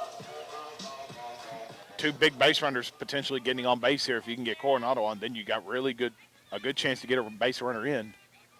For sure, we saw it yesterday. Not only can Coronado mainly bunt to get the runner in scoring position, but she can also hit away. Absolutely. With the big home run yesterday. Had a solo shot, her first home run of the day yesterday. Came in left field, came in game 1 yesterday. It's her first at bat yesterday, too. Good way to start. Gives a lot of momentum. The 0-1 pitch, Coronado thought about bunting, but she'll be called for the strike. Keeping Edinger honest down there at first base. Catcher for Northwestern. Audrey S. is popping up, threatening to throw her down. Do you look to steal here if you're Edinger on an 0-2 count? Yeah, 2-2. Let's see what Coronado does first, then I think you send her after this.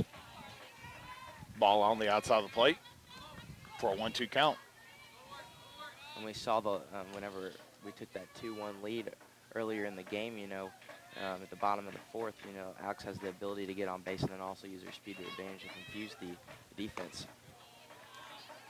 Get him in a pickle, send the runner in from third like she did, and make a good night, and try to force mistakes. Ball on the outside, put a 2-2 count on the board. Here comes the 2-2 delivery. Carly Murray, Coronado's going to drive that towards right field, and they'll make the play in right field for the first out of the inning. That's Megan Sanders making the play out in right. Hitting next. Senior Cambry Hill comes up to the plate now. Cambry Hill. Playing potentially her last game here at last series rather here at Chartwell's, but there still could be a shot where Arkansas Tech may host a regional. For sure, sitting at the top of the Central region right now after the rankings came out, you need to sweep this weekend and also have a good tournament showing to secure that. But nonetheless, right now the Edinger odds looking are. to steal, drives it foul. Going to put an 0-1 count on the board, and Edinger's going to come back to first. You're talking about Alex, asking do they steal here? Like we wanted to see what Coronado did first before you start sending her, but now I agree with McSweeney over there. Trying to be aggressive on the bases with 1 out. 0-1 count for Cambry Hill.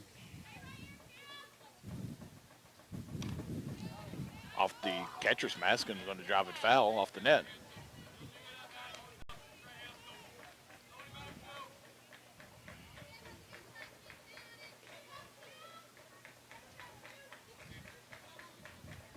Oh, 0-2 count here for Cambry Hill. 1 out with Edinger at first.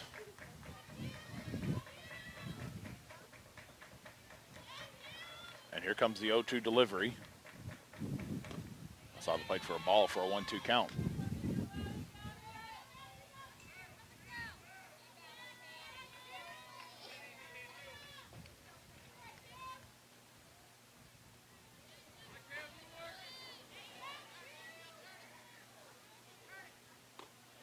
Outside for a ball again, he's going to even it up at 2. Way to be patient if you're Cambry right there. For sure, this is a big at-bat for her, and now you're trying to get ahead in the count here. Got a runner on first with that speed of Alex. I think they're going to hold her now. Wait on the still attempt, see what Cambry can do here. The 2-2 pitch. Cambry's going to get a base hit through into left field. Ettinger rounding to third. She'll be safe at third. The play at second. She'll be safe at second. Stand-up double for Cambry Hill. And that'll advance Ettinger to second, or to third, excuse me. Cambry Hill all the way to second. Be Cambry's 10th double of the year. So good at bat for her and her potentially on senior day, nonetheless. Big hit. Chartwell's. Destiny Crumpley. Destiny Crumpley's going to step up to the plate now. And for Crumpley, a big opportunity here. Tom is going to be called, and we're going to have a quick pitcher discussion.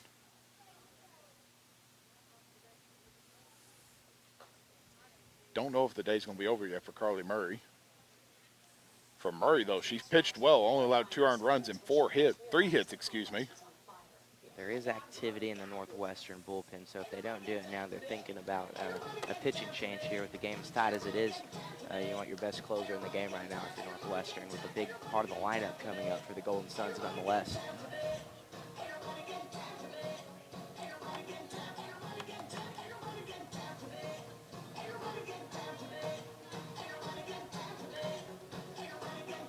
And looks like she is going to stay in the ballgame. Yes, she will.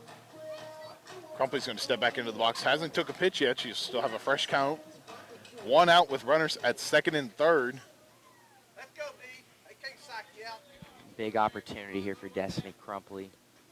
Like we talked about earlier in the game with runners in scoring position, she's batting .461 on the season. So, you know, if you're Coach McSweeney, it's exactly who you want in the box. And you got a lot of speed on the base pass, too. If you can get a base hit in the right field, you're looking at pretty smooth. Called ball. First pitch of the at-bat for an 1-0 count.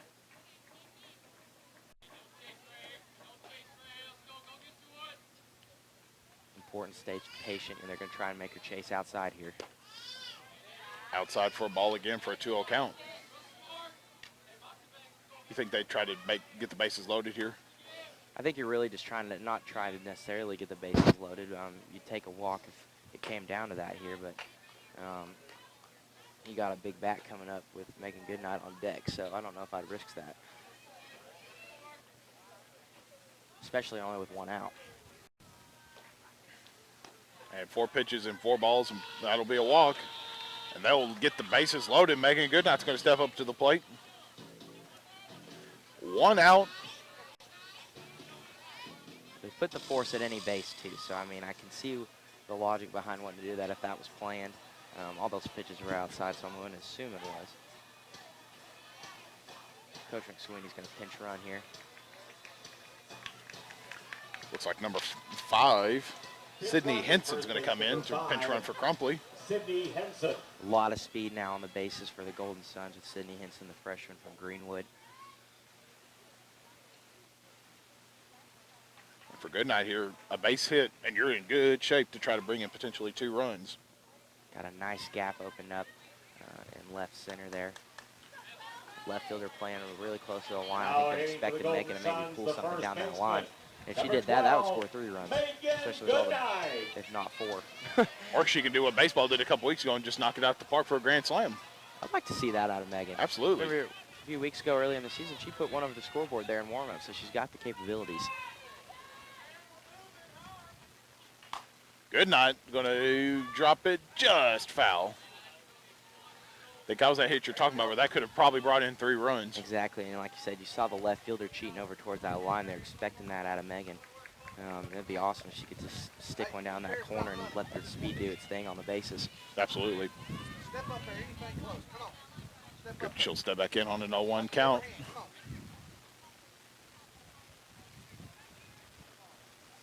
on. 0-1 pitch outside for a ball.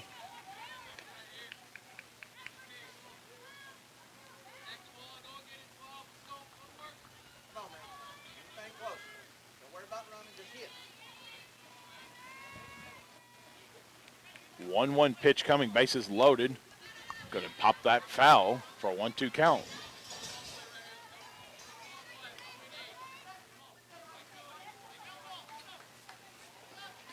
You started the first base coach say, all we need is a base hit right here. That's all that Megan Goodnight's looking for right now. Well, for sure, with only one out, you're wanting to put something in one of those gaps and, possibly score 1-2 runs here and regain the lead here. It's important here in the bottom of the fifth. 1-2 pitch. Outside for a ball, would have put the count at 2-2. Trying to make her chase there. Good patience there by Megan to try and get ahead in the count here, even it up. Now you're good. 2-2, come on.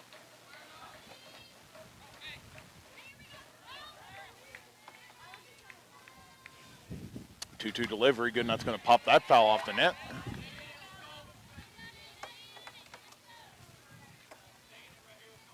got her timing. You got her timing. Going to keep the count at 2-2 with one out. That's all we're making. Only 7 combined hits for the game today. We're in the bottom of the fifth right now. A little bit different from what we saw yesterday between both teams. For sure, you had hot bats from the Golden Suns. This is more of a defensive ball game, but also Goodnight's going to some pop that foul. But like you said earlier, it seems like the Suns are being very conservative with what they do. They're not really showing a lot of aggression at the plate. Exactly. They're trying to, Doing good. I think, in my opinion, keep it to where they have the control of the game still, and I like it nonetheless. Goodnight's going to get it just foul. Second time in the at-bat, threatening to just put it down on that left field line there. Left fielder playing closer and closer to that line. And Keep the deep count. nonetheless. Going to keep the count at 2-2. One out, bases loaded here from Megan Goodnight.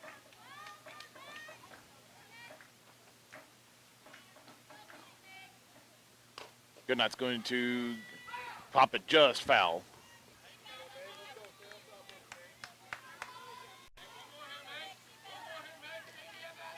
That's probably a good thing it bounced on the line because that would have got the out at home, more than likely. For sure, Alex was already looking alive, though, at third. It may have been a bang-bang play at home there. Yeah.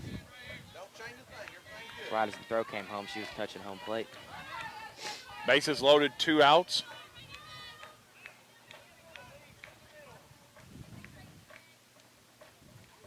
Goodnight swing and a miss for a called strike 3. Another strikeout for Carly Murray, and that's a big strikeout for Murray. Still got a chance here if you're the Suns, but the base is loaded, but that's a big out. For sure, Northwestern, that was, like you said, a big strikeout for Carly Murray trying to get out of the jam here with the bases loaded, but nonetheless, you got a big bat of Janie Knowles coming up next. Knowles outside the plate for a ball.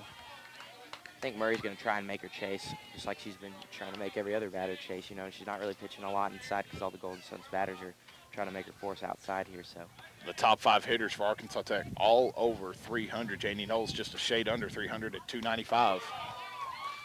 There's a called strike. It's going to even it up at 1. But that's impressive in itself that the top 5 hitters for Arkansas Tech all have a batting average over 300. for sure, that's playing into the whole, breaking the school record, 43 wins in a season, sitting at the top of the Central Region and the GAC right now. So Called strike 2 from Murray. Now you got a 1-2 count. Murray pitching with a lot of confidence right now on the circle. and out of those top 5 hitters, there's only one senior, and the rest are freshmen and sophomores.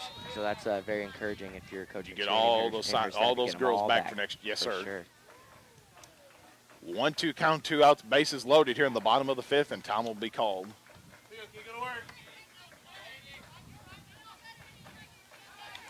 We talked earlier about just waiting for that one big hit. I think this could be the big hit right here if Janie Knowles can get connection on it.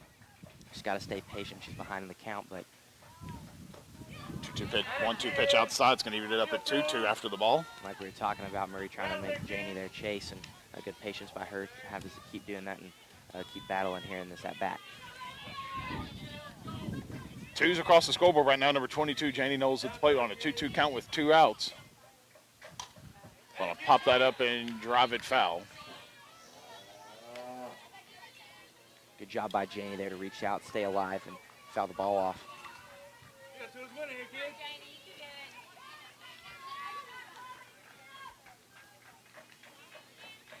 The 2-2 pitch coming.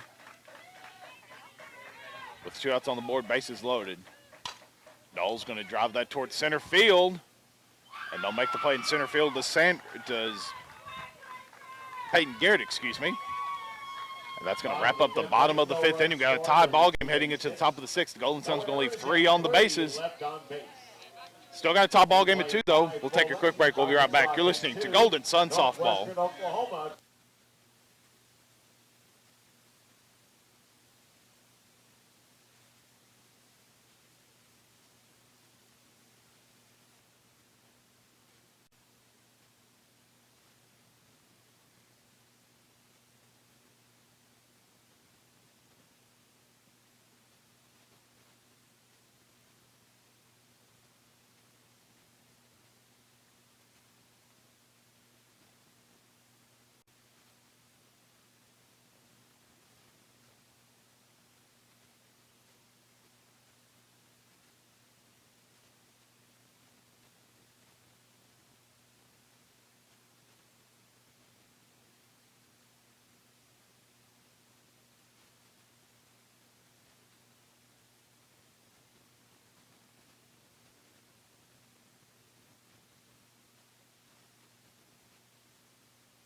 We welcome you back here to Chartwell's. Got a tie ball game at 2. We're in the final 2 innings of play. Arkansas Tech potentially 6 outs away from getting this ball game wrapped up here at Chartwell's.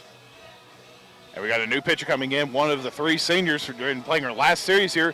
Number 24, Kelsey Barker, is going to come in for relief from Morgan Vaughn. Morgan Vaughn pitched pretty well today. Gave up a couple big hits, but you allowed 2 earned runs off 4 hits. Take what you can get, but that was a pretty good outing from Morgan Vaughn. It really was, but, you know, you got momentum coming in now with Kelsey Barker here.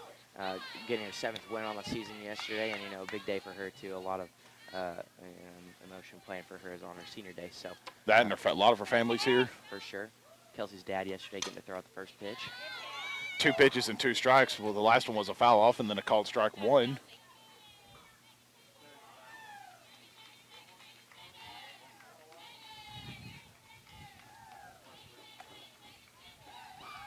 And here comes the 0-2 pitch, high of the plate for a ball. Megan Sanders is up at the plate. The 1-2 count on the board. Here comes the 1-2 pitch. Going to get a base hit in towards shallow right center. Hill makes the play. What a throw from her to get back to second. That'll be a leadoff single for Northwestern. If you're Northwestern, you know, keeping the aggression going there. The bats are hot for them right now. But nonetheless, a good play by Cambry Hill in left center, or right center, like you said, just to pick up the ball real quick and gun it back into second, keep the runner on first. So if they're going to get base hits, you got to play defense like that nonetheless. Thomas called by Northwestern. I believe we're going to have a pinch runner come in. Trying to keep the speed on the bases here, be aggressive early. Looks like it's going to be 22. Morgan Lewis.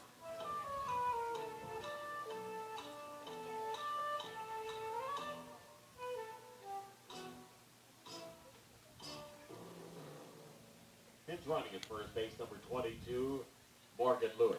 Morgan Lewis is going to come in to pitch run. Kelsey Barker still in the circle right now, coming in for relief from Morgan Vaughn. And here we go. Fresh count on the board with no outs, runner at first. Going to pop that up and going to be just foul. Looked like it hit the spotlight up here. For an 0-1 count.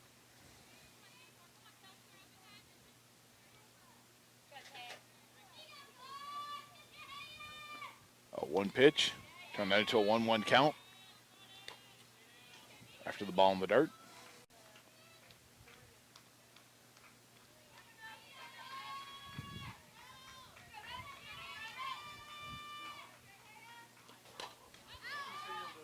Drives that foul off the Golden Sun clubhouse.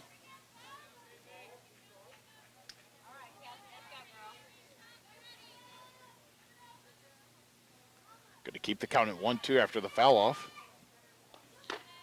1-2 pitch outside for a ball.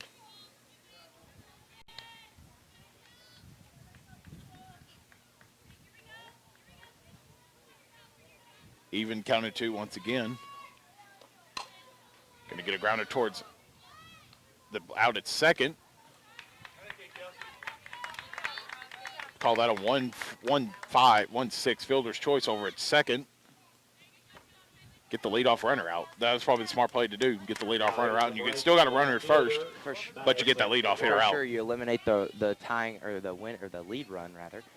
Great job by Kelsey Barker to get that hard hit ball and turn around and knowledge to get the lead runner as opposed to the one going to first. Fouls it off the net.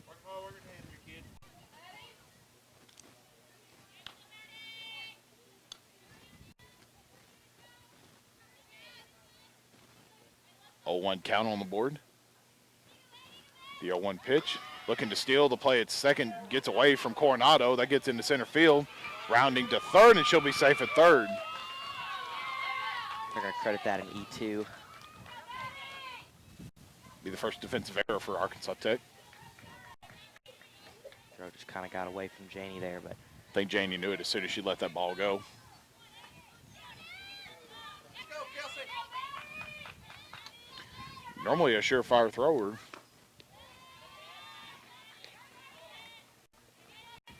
Ball on the outside of the plate. That's going to put a 2-1 count with one out.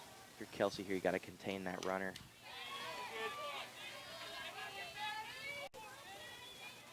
Get the batter pitches here that they can either pop up, let the defense get an out, or you want to keep everything on the infield here, though, I think. Do you make the play at home if it's a grounder? You do that, though, There's a base hit that's going to drop into right field. Anderson recovers. That's going to bring in a run for Northwestern. The RBI single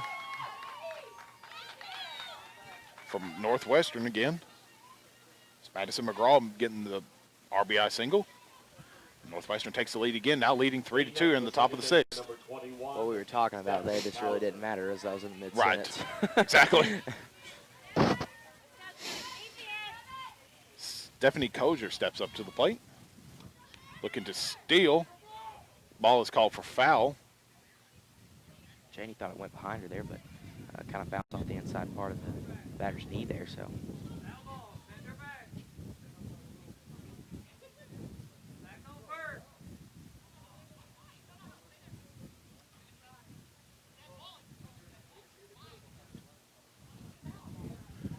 And they're having a quick discussion right now.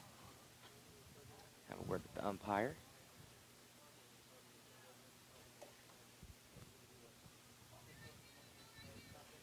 They're going to send the runner back to first. Quick scoring update from Alva, Oklahoma. The Wonder Boys and the Northwestern Oklahoma State tied at 0-0 through 2 innings. The 0-1 pitch, going to foul that off the net. Going to put the count at 0-2.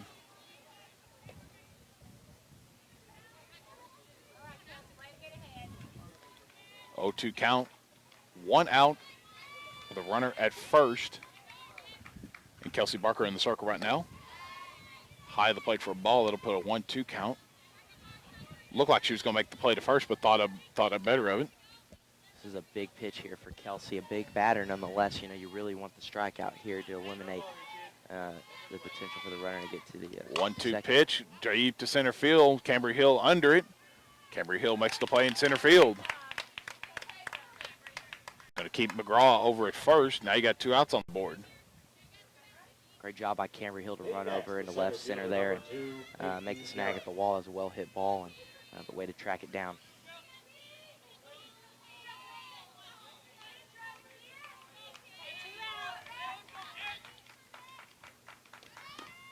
Called ball over to second. She gets the out at second. Janie Knowles rebounds from a wild throw. She gets the last out of the inning. And that'll wrap up the top of the sixth. Northwestern gets an RBI single. They lead 3-2 heading into the bottom of the sixth. Arkansas Tech looking to tie and potentially take the lead as we head into the bottom of the sixth. We're going to take a quick break. We'll be back here in a moment from Chartwells. You're listening to Golden Sun Softball.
Welcome back here to Chartwell's. The Golden Suns trailing 3-2 here in the bottom of the 6th inning. Ashley Savage is going to do up here for Arkansas Tech. Ashley Savage, Ashley Anderson, and Jalissa Gum all do up here for the Suns to start the bottom of the 6th inning. 3 good bats here for the Golden Suns. What do the Suns need to do here? Because they've been playing pretty conservative all day. Do you kind of change game plans here, or do you stick to your game plan and kind of play conservative and let the hits happen as they may? I think you're really aggressive here, especially starting with Ashley Savage. She's got to bounce back from a ground out last at bat, but potentially a big starter here for the Golden Suns, and you got to make something happen being down 3-2 in the latter part of the game here. So time to start making things happen. Final 6th inning, leading off for the Golden Suns, the left fielder number 4, Ashley Savage. Ashley Savage going to lead off here, as we mentioned. Savage, a .252 batter. Find a way, kid. Had a 6-3 out in her last appearance at the plate. I think we had a defensive substitution.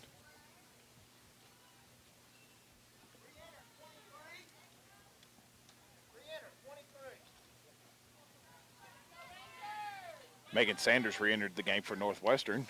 She'll check back in at right field. I believe that's where she'll be. It's where she was to start the game.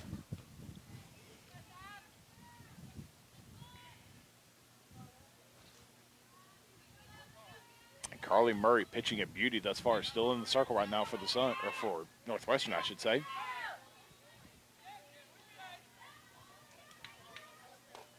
Called strike from Murray. The Golden Suns only got 3 hits on the day, which, granted, that's probably a game plan move, but still.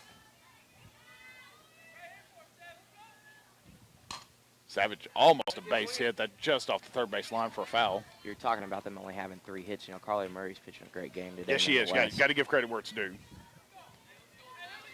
But I think you're right. I don't know if it was necessarily a game plan not to just not get hits, but either way, you also didn't start your best hitter in the lineup today trying to rest. So that's true. Got to bounce back here, got to battle back and make something happen.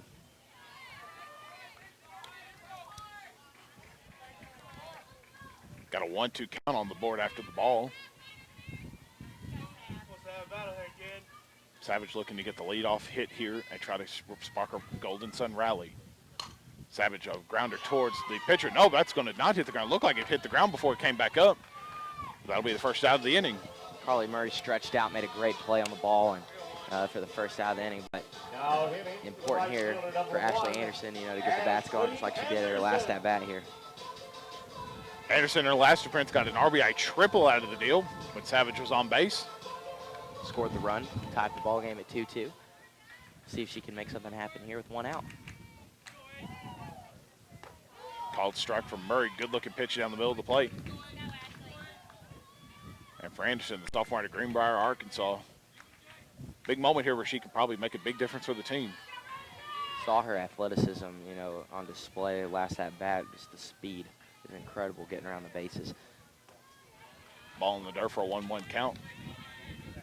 And you mentioned it too earlier, we only have 3 seniors on this Golden Sun team. A lot of juniors and sophomores and freshmen in the starting lineup right now, getting a lot of big game experience right now. Exactly. This is can only build in the future for the Golden Suns. Called strike 2. Can only build in the future for the Golden Suns. Like I was saying, you got to be excited if you're Coach McSweeney and her staff because they're getting a lot of big experience that a lot of young players don't get right now. That can only build your composure and how to handle pressure like this in the latter part of their careers. Absolutely. The 1-2 count.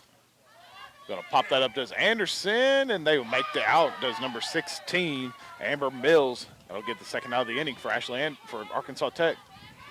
Tough break for Ashley, though. Looked like that ball was potentially going to drop foul, but credit Amber Mills for making the play. She was just trying to stay alive. Murray put that ball in a position where Ashley had to swing at it and, chase it to, try and foul it off. Just didn't get it foul enough, far enough. 2 outs on the board here as Jalissa Gum steps up to the plate.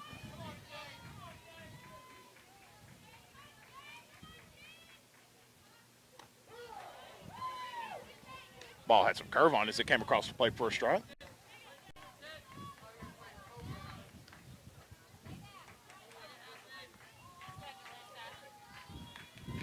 The The 0-1 count on the board after the called strike. Here comes the 0-1 pitch. Outside for a ball. Really trying to Estes make a had chase to there. really, yeah. Estes had to get out and get up and make that play before the ball hit the dirt.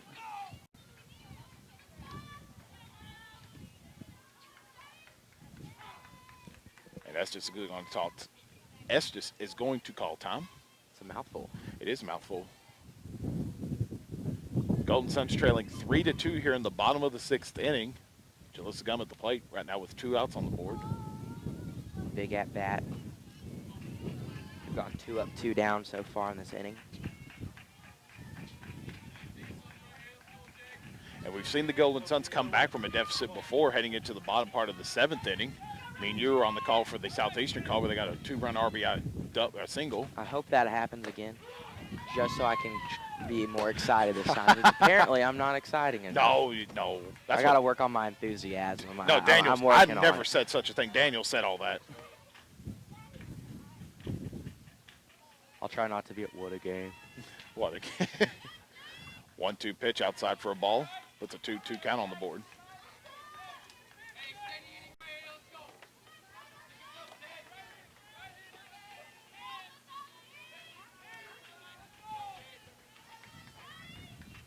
Two count, 2 outs.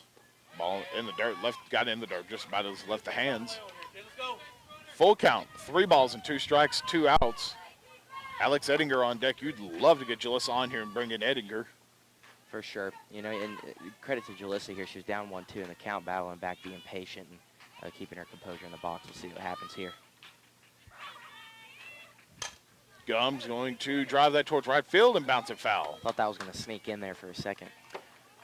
Sure looked like it was from up where our vantage point. Right on the line there, and that'd been a deadly spot. Should have easily gotten 3 bases there. Oh, yes, because Jalissa Gum definitely has some speed on the base path.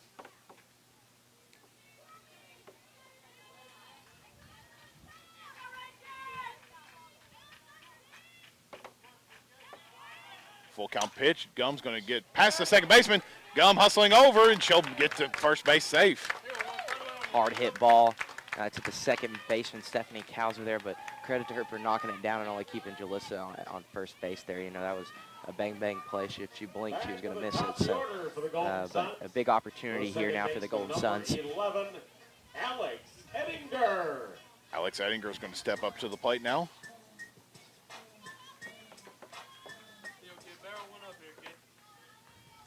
If you're Ettinger here, you're not really normal. Used to be in this situation here with 2 outs on the board with a runner on. But definitely a good hitter to have up here, the leading hitter for the Golden Suns. Swing and miss for Ettinger. Alex's last at bat, she had that single to left center. So right off the bat here, being aggressive. Let's see what she can do. Swing and a miss on her first pitch, and here comes the 0-1 pitch. Swing and miss again on an 0-2 pitch. She's gonna have to stay aggressive here, being down an 0-2 in the count now. It'd be huge here if she could get on base. Sarah Coronado's on deck right now.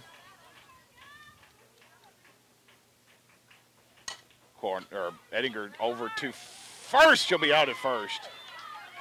Close play. Ettinger almost ran that out to first, but she was unable to do so. We'll head into the final inning of play here. Golden Suns trailing 3-2 as we start the top of the 7th inning. Kelsey Barker still in the circle for Arkansas Tech. We'll see what happens. We'll be right back. You're listening to Golden Sun Softball.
Final inning of play here at Chartwells, and the Golden Suns trail 3-2 to Northwestern Oklahoma. Patrick, we were in this position a couple weeks ago against Southeastern. What does Arkansas Tech need to do here? Obviously, you don't want to extend that lead any more than it needs to be. You want 3 up, 3 down here. You want to play quick defense to kind of hold the momentum. You had some momentum there with Jalissa Gum getting on base with that base hit, and Alex just couldn't beat out the throw there. But you got to get in and out of this defensive stint here and get in there and make something happen on the plate, because you really can't afford to drop a game here today. No, sir. Off the top of the 7th inning for Northwestern Oklahoma, the center fielder number 2, Peyton Garrett. Peyton Garrett's going to lead off here for Northwestern to start the top of the 7th. Barker's first pitch is going to be a ball. And I say you can't afford to drop a game here. You don't want to drop a game right here if you're Tech. Sitting at the top of the conference, nonetheless, it just doesn't help your host in the regional state. Called strike right there. That's going to put a 1-1 count on the board.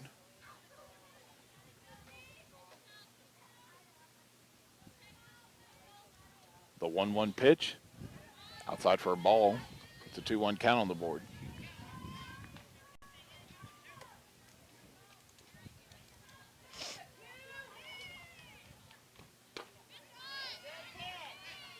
Inside for a ball again. Puts a 3-1 count on the board. Got a little bit of action going on in the Tech bullpen right now. Looks like Sidney Clark is warming up. Called strike 2. Got a full count, 3 balls and 2 strikes.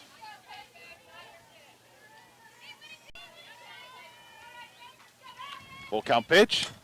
Getting made just off the base path for a foul.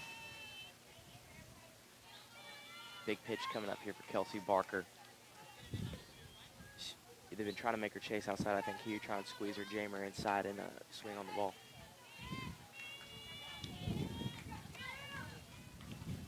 Full count here for Peyton Garrett. Gets a called ball 4, and she will walk over to first base.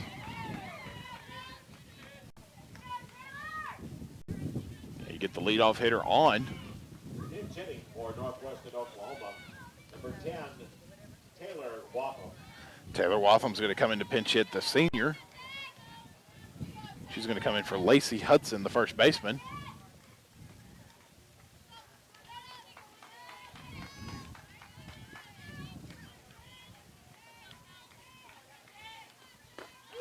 Called strike 1 here from Barker.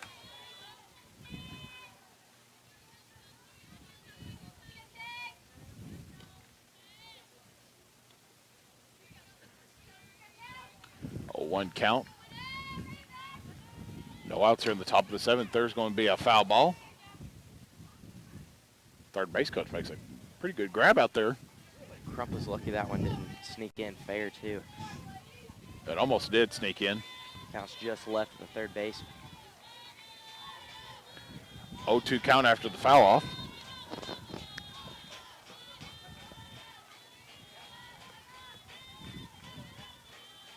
The 0-2 pitch. Outside for a ball. JD Knowles looking down to first base, keeping the runner there, thinking about stealing. I think you're aggressive here if you're Northwestern. Just trying to pad the lead. You already have the lead. Why not? Definitely. Just be aggressive on the bases. Coronado gets it over the short to second to first. Gets the double play. 6-4-3 double play. That's a big double play right there for Arkansas Tech. Great turn there by Alex Ettinger to get it over to first in time. And just like that, you got 2 outs. And that's exactly what you're wanting to get back in here and trying to get some runs back on the board. Audrey Estes is going to step up to the plate now. The sophomore catcher batting 132 on the year. Called strike for Kelsey Barker.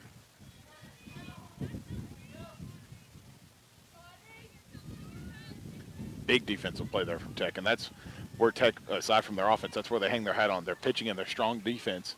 That ball's going to drift foul. That was a thriller coming across going into the parking lot.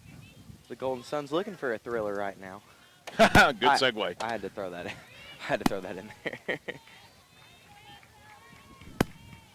0-2 pitch. Almost in the strike zone, but she'll be called for the ball. 1-2 count.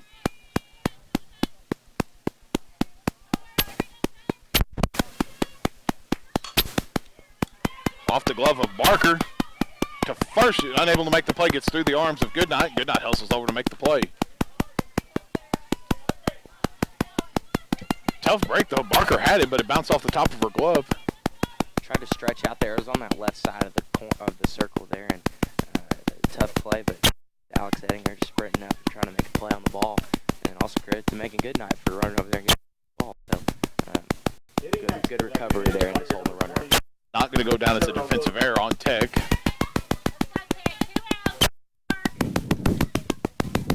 That was a hard hit ball at Kelsey either. So now if she had gotten a second, I think they would have credited that as a hit. Correct. Yeah, probably so. Sarah Williams, the sophomore, steps up bottom order. Outs with a runner at first. Crump play from third over to first, and they get third out of the inning. That'll run top of the Arkansas Tech in the bottom half. Looking to come back and tie the ball and potentially win. And we'll see what happens. You're listening to Golden Sun Softball.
Like to go ahead.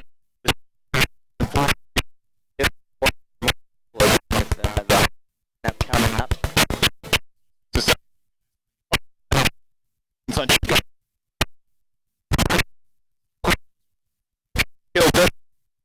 Making good.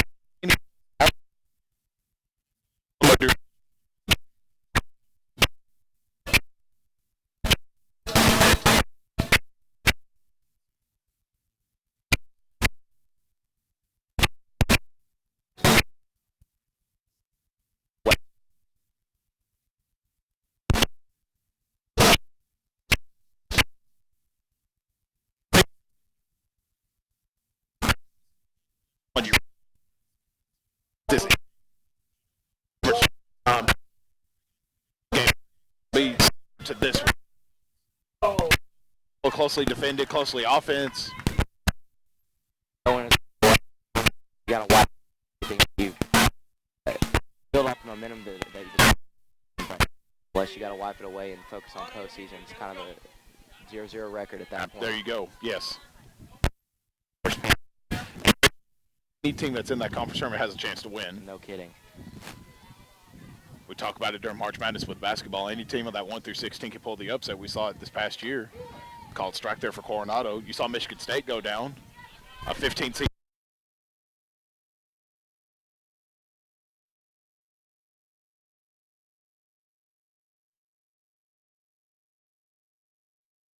Here could help do that. Even counting one, turn that into a 2-1 count, the ball in the dirt. And you know those lower seeds are going to be very excited to be there. Oh, for sure, because, they don't have any. They got nothing to lose. This is it, Yep. And, make something happen, make things exciting, and, especially if Northwestern were to. Coronado's going to get a slow hit over towards third base. Almost got called safe, but she'll be called out, get the leadoff runner out for Northwestern. Bang play. Good effort by Looked like she was a step away from getting there. For sure, it was a good effort by Coronado, but just not quick enough. Number 2, Cambry Hill. The senior, Cambry Hill's going to step up here. A big opportunity here for the senior. Playing in her last series here at Chartwells.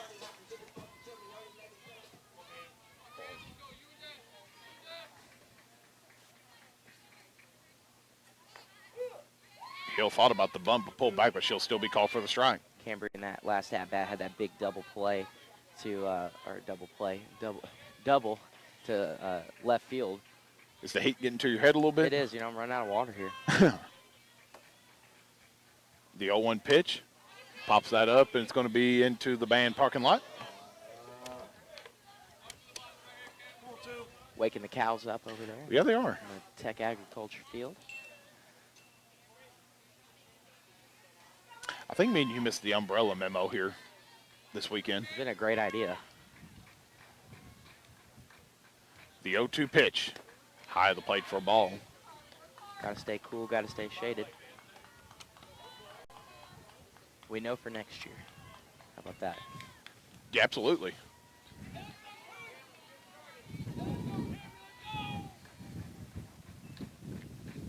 One-two pitch swing, and it called on the pitch two, and you'll get over to first, and she'll be called out at first. So it comes down to Destiny Crumpley here. 2 outs. Definitely has the power to get this ball out of the park to try to tie this ball game up.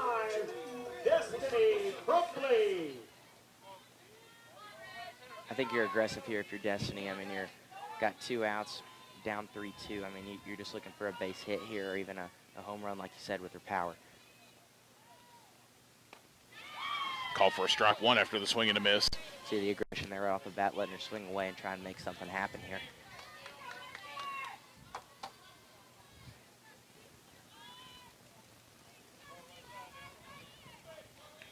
A 1 count on the board. Outside for a ball, it's going to even it up at 1. Good eye there by Destiny, trying to make her chase outside and go 0-2 in the count, but kept it 1-1.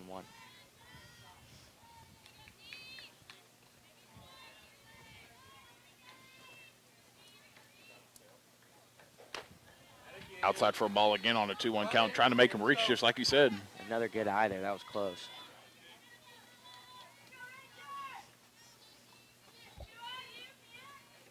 Two-one count. 2 outs here for Destiny Crumpley. In the dirt for a ball. Now you got a 3-1 count. If you're Destiny here with the 3-1 count, if you see a pitch, do you hit it that you want, or do you try and be patient and wait it out, see if you can get walked? At this point of the game, I think you just tried to swing through. Right on cue, she swings through that and drives a foul. Comes down to this, 3 balls, 2 strikes, 2 outs. Janie Knowles on deck right now. Excuse me, Megan Goodnight is on deck. Arkansas Tech trying to battle back, down 3-2 here in the bottom of the 7th.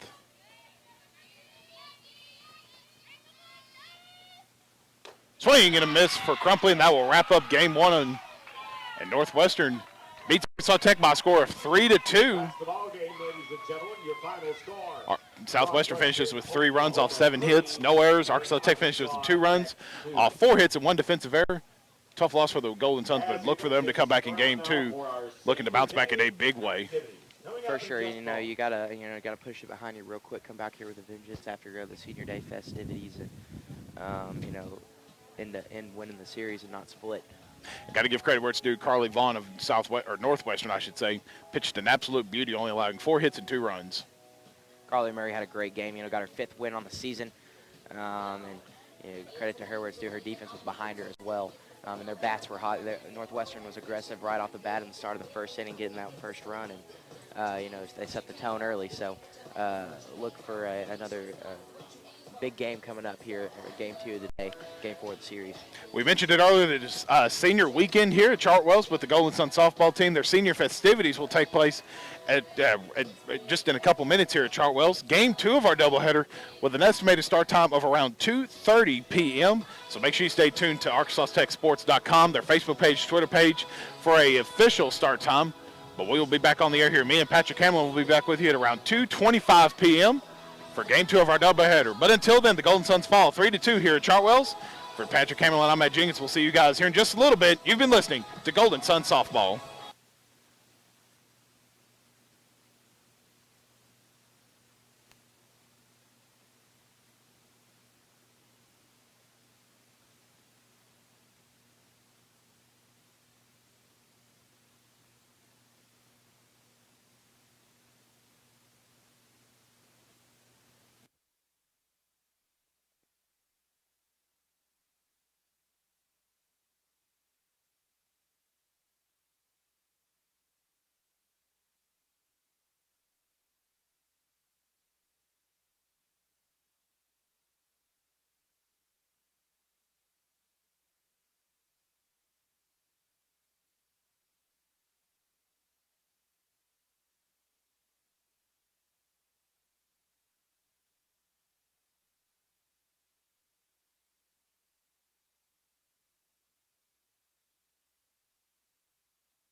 And we welcome you back here live to Chartwell's Women's Sports Complex, where we're coming up to Game 4 of our doubleheader series with Northwestern Oklahoma. Arkansas Tech falls in Game 3 of our doubleheader this afternoon, falling 3-2, but look to rebound here in Game 4. Game 2 of our doubleheader today, Game 4 of the series, looking to win the overall series 3-4. Matt Jenkins alongside Patrick Camerlin.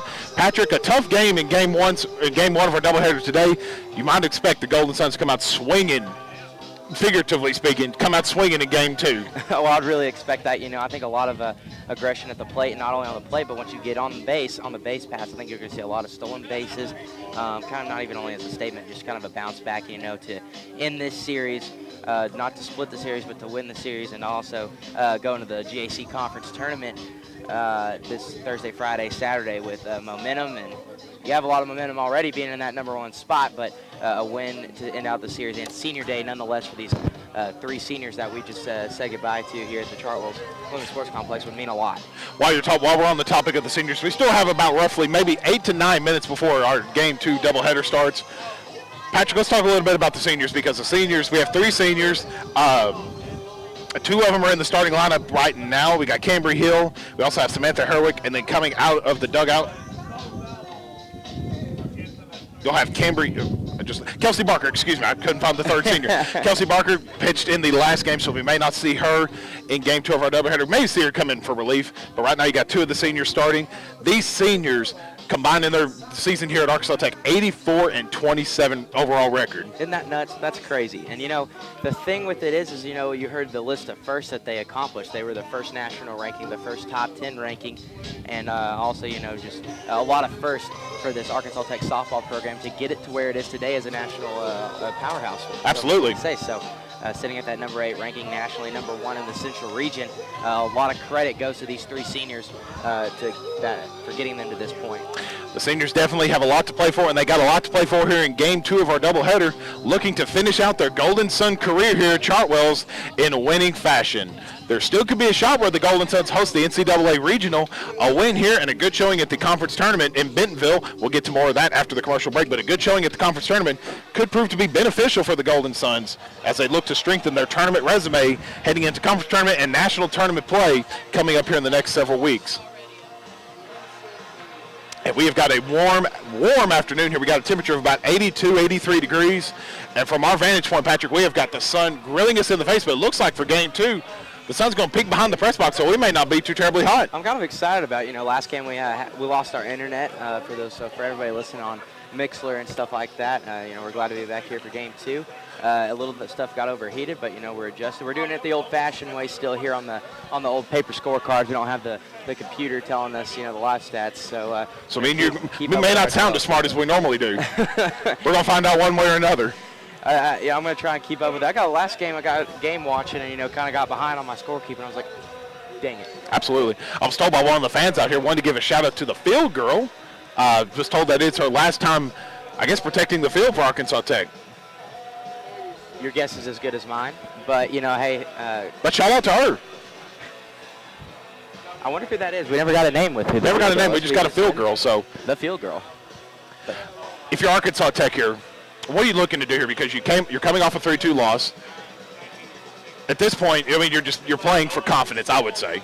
I agree, and that was a tough loss nonetheless, but also in a sense, record-wise, stat-wise, it's somewhat of a it doesn't hurt you, it doesn't help you type of game. Right. Nonetheless, it is something you didn't want to drop here on senior day, but nonetheless, absolutely. You got to just bounce back from it, wipe it behind you. You just had a great senior ceremony, saying goodbye to your seniors like we just talked about. Use that momentum, get them a win at their last game here, and finish strong the regular season. Sydney Clark's going to be in the circle for Arkansas Tech as we take a look at the Golden Sun starting lineup. Now 43-7 on the year, 33-6. They are the GAC Conference champions. They have set a new school record for most wins in a single season. Been a historic year thus far, and they look to continue to make history this year. Sydney Clark, as I mentioned, will be in the circle for Arkansas Tech, the junior, with a 4.07 ERA. She is 3-3 on the year. In 32 2/3 pitch, he's allowed 29 hits, 19 earned runs, 25 strikeouts. So not necessarily a big strikeout pitcher, but a very good pitcher for Arkansas Tech who's going to rely on the defense a lot to make plays. For sure. Sydney's more of a ground ball pitcher, so if she can just give the batters pitches to get the ball in play, she relies on our defense to back her up, and their defense does a great job of that. So it's a clear day out. It's a Sydney day to pitch, and I think she's going to have a good outing here. Absolutely. In the field for Arkansas Tech, Alex Ettinger, the leading hitter for the Golden Suns, 408. She'll be at second base. At shortstop, Sarah Coronado. And then Jalissa Gum, the second leading hitter for the Golden Suns, normally pitching. She will be the designated player this afternoon. They just look to try to rest her heading into conference tournament. She'll be batting in the 3 spot. Right behind her, third baseman Destiny Crumpley. In center field, Cambry Hill, one of the 3 seniors being honored earlier. Megan Goodnight at first base, left fielder Ashley Anderson, at catcher Samantha Herwick, the senior with a 182 batting average, and rounding out the order, Sydney Henson, a freshman, batting 345. So a lot of power offensively for Arkansas Tech. We've talked about all the time.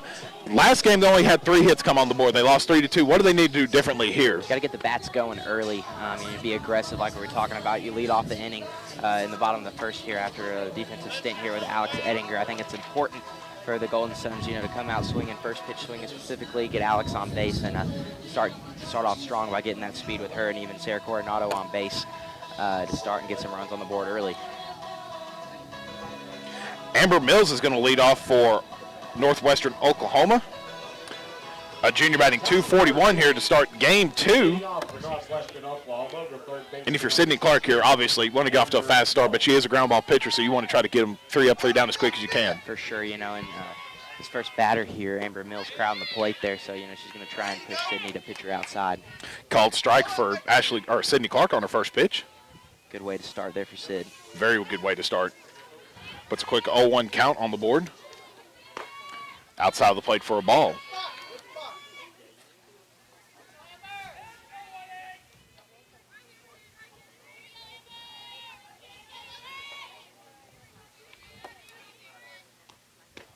One pitch turns into a 2-1 count.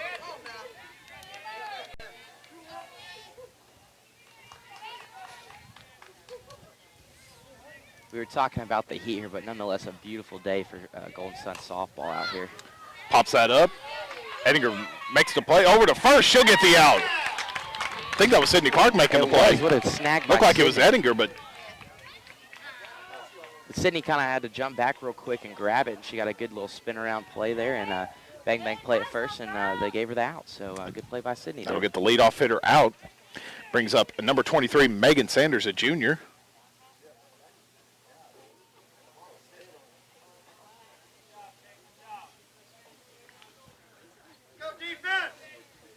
Now hitting number 23, the right fielder, Megan Sanders. A junior batting 221 on the year. She's playing in right field today.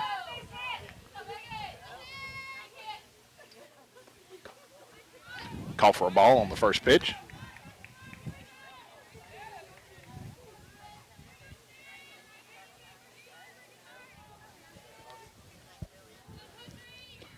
Inside corner for a ball. That'll be 2 pitches and 2 balls. Put a 2-0 count on the board. I think if you're Sydney, you want to see where the strike zone potentially is going to be, if it's moving any a lot or. And like I was talking about, they're going to try and move her outside here, and I think that's a good strategy. There's a pop-up going towards right field. Anderson's going to make the play. It's going to drop in right field. That'll be the first hit of the day, and that'll be a single for Sanders. Sanders' 31st hit on the season after her 46th at-bat. So, nonetheless, if you're Northwestern, that's who you want to start. But then you got a big hitter, Jordan Haya, coming up for Northwestern.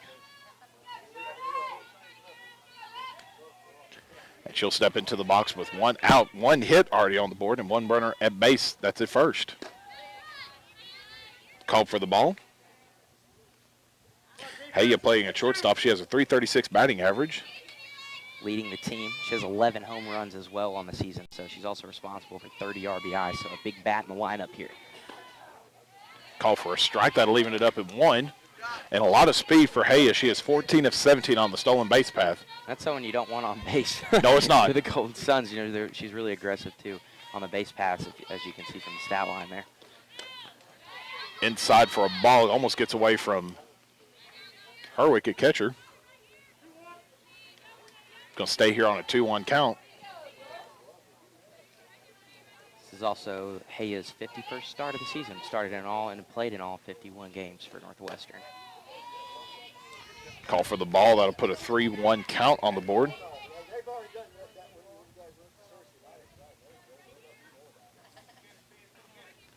Here comes the 3-1 delivery.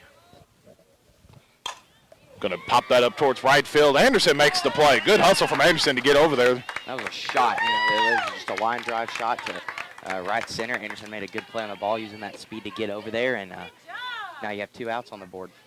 Brings up Madison McGraw to the plate, the left fielder.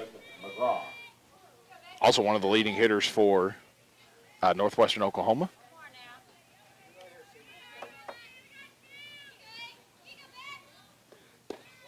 Call for a ball, and the first pitch is McGraw. McGraw responsible for 19 RBIs on the season, also has 4 home runs, so that big bat potential is there as well. 1-0 pitch, pops that up. Over to second. She'll be safe at second. Fielder's choice, tried to go for the 6-4 out at second. Unable to do so. Good It was awareness. a slow pop-up. Yeah, it's good awareness there by Coronado. She had to make a quick decision. Thought she was going to be quick enough to get the runner, but tie goes to the runner on those situations, and that's exactly what it was. So, nonetheless, you got 2 on, but with 2 outs. 2 outs on the board.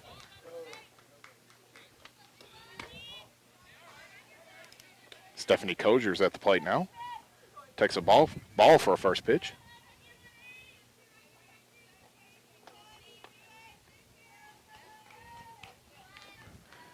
The 1-0 pitch, inside for a ball. That'll be a 2-0 count. Kozier responsible for 19 RBIs for Northwestern. Also has 2 home runs on the season, so has the potential to turn on it here. First strike of the at-bat.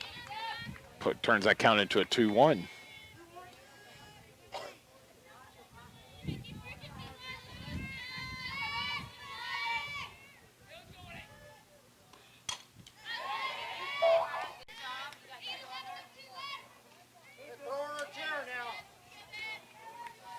Fouls that off the net. Got to go even count at 2.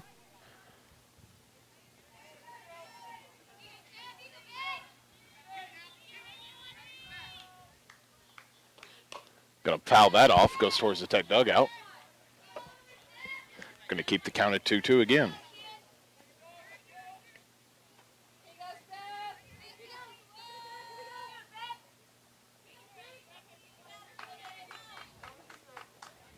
Peyton Garrett on deck right now for Northwestern. Here comes the 2-2 delivery, 2 outs. Outside corner for a ball. You got runners at first and second right now. Come on, Sydney. Go for it.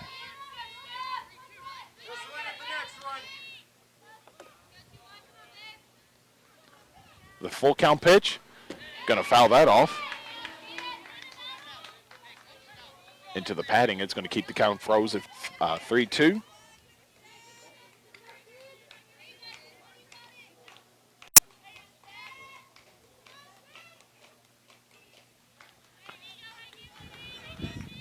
Full count.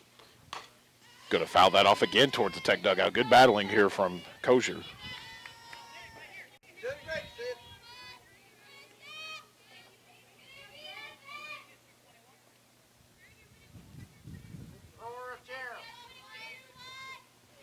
Here comes the full count delivery from Sydney Clark with 2 outs, runners at first and second.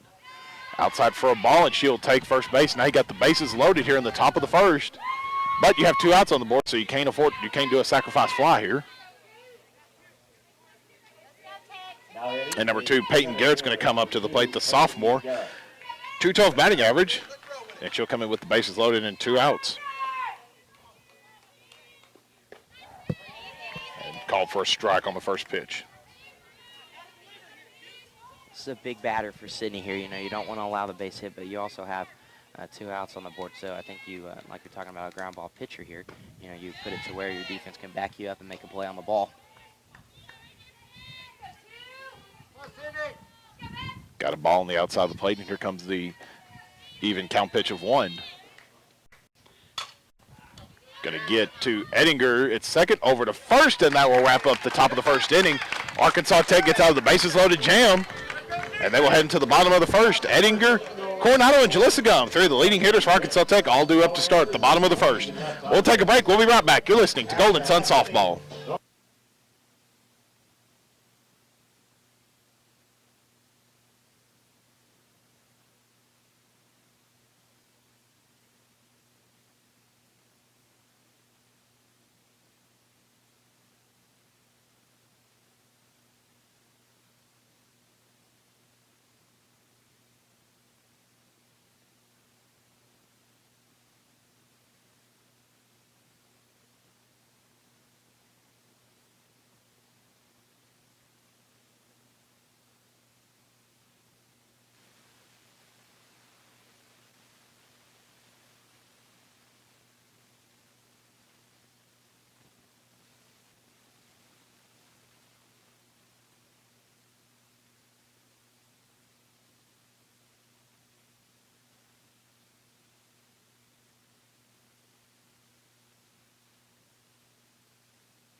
Welcome back to Chartwell's. Matt Jenkins alongside Patrick Hamlin here at the bottom of the first inning, tied at 0.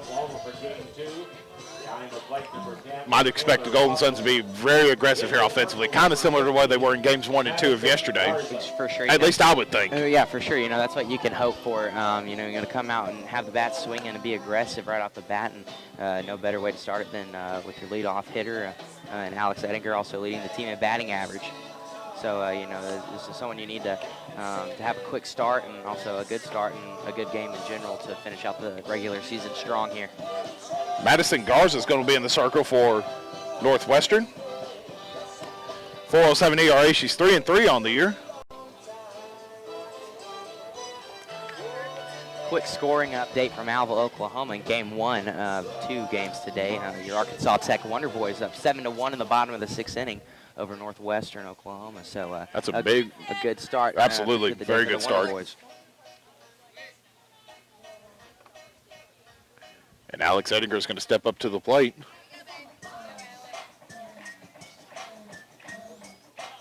Looking to get the Golden Suns off to a hot start offensively. 408 batting average, does not have a home run on the year. I said that yesterday, and Coronado hit one out the park. Say it again. So I hope that's why Ettinger doesn't have a home run on the year. She does here. The second baseman, number 11, Alex Ettinger. Get right on cue, gets a base hit, goes past the third baseman. Ettinger thinks about turning, but she's going to stay here at first. That's exactly what you want to do here if you're Alex, like we talked about, being aggressive, first pitch swinging right off the bat there, and getting on base with a base hit to start. And Sarah Coronado's going to come up to the plate now. Now hitting the shortstop, number 6, Sarah Coronado. And she'll step up to the plate, batting .331 on the year. Called for a ball on the first pitch. Ettinger is going to stay put. Watch out for Ettinger here to potentially steal the base. She's second in the team, and that's in that category with 13 of 16 on the year.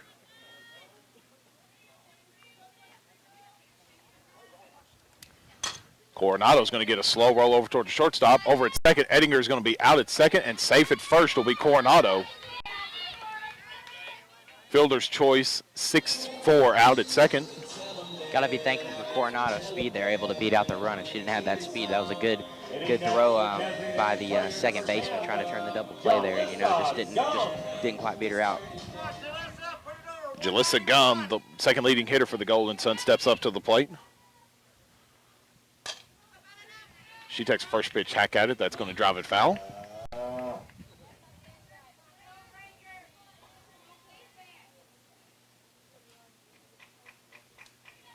I like the aggression there by Jalissa, first pitch swinging, not taking anything for granted there, and trying to be aggressive here to get a run in.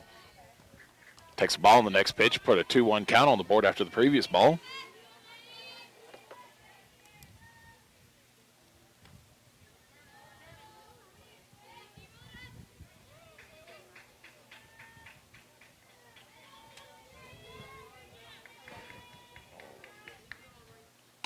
Gum's going to drive that just over third base. It's going to stay fair. Jalissa's going to be safe at first. Great hit from Jalissa, and that just rode the third base line, and it stayed fair.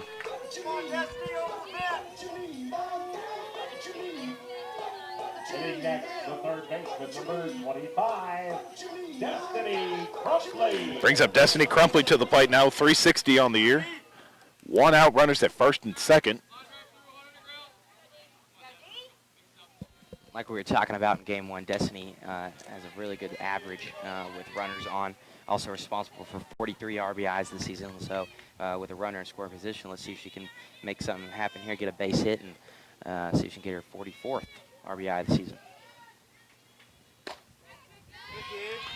Call for the ball again. That'll put a 2-0 count on the board. Cambry Hill is on deck right now, the senior. We'll talk more about her in a moment. She has really turned up her play here the latter part of the season. We'll get to more of that in a moment. Destiny Crumpley's at the plate now with a 2-0 count. Crumpley deep to center field. Ball is going to be out of here. Look at that Destiny Crumpley, a 3-run shot to center field. We were talking about that batting average coming into play there with runners on, hitting .461. She just upped that and gave the Golden Suns an early 3-0 lead. Destiny Crumpley, the freshman, with a 3-run shot in the latter part of center field. She took on that ball as well. I mean, that ball came right across the plate, and she took a big swing at it, and it paid off big time. For sure, and that gave her 45th RBI for the season. Now she's tied with Julissa Gum on the season for RBIs, but she's also... That's her 7th home run on the year as well. The center fielder, number 2, Cambry Hill. Cambry Hill comes to the plate, really has turned up her play, upping her batting percentage by 50 points over the latter part of the season. Called for a strike on the first pitch. I believe her batting average right now is up to close to 380 if you look at it over the past 2 or 3 weeks of play. So Cambry's really stepped up big time in her last part of her season. Into the dirt for a ball. That'll even the count up at 1. And the Golden Suns up to a 3-0 lead after the 3-run home run from Destiny Crumpley. Cambry Hill looking to bunt. Beautiful bunt. Oh, my goodness. What a bunt from Cambry Hill. And they're going. First base umpire called her out.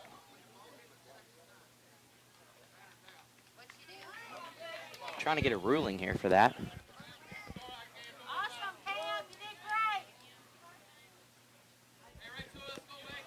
I'm not sure what they called there. We'll try and find out from our info director, Paul Smith, here in a little bit. But nonetheless, a great bump by Cambry Hill. Also great hustle to get down to first base. I'm just not sure what happened. But with that, you have 2 outs now, and Megan Goodnight up to the plate now. Come on, Meg. Megan Goodnight, as we said, is at the plate. Freshman batting .345. Call for the strike there. That'll even the count up at 1 after the first pitch ball. And I have a correction. That's actually Destiny Crumpley's 46th RBI of the season after that home run. And now she's 2 away from breaking the school record, tying the school record, rather, which is 48 on the season. Goodnight's going to drive one towards third base. Goodnight hustling over to first. She'll be safe at first. Great hustle there by Megan to get down there and get on base. Bang, bang play at first, but Goodnight able to outrun the throw. And she'll be safe at first. Hitting to the Golden Suns, the right fielder, number 1, Ashley Anderson. Ashley Anderson steps to the plate now, the sophomore from Greenbrier.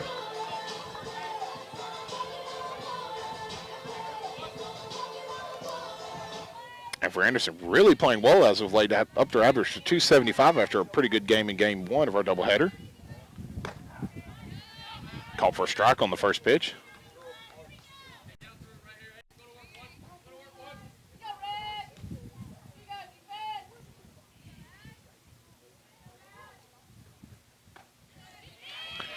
Call for the ball on that pitch.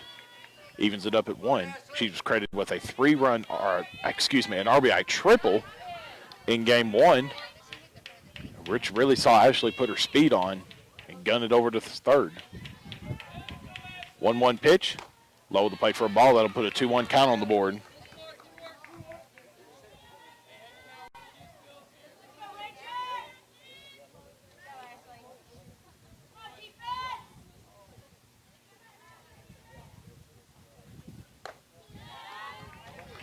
Call for the ball again. That'll put a 3-1 count on the board.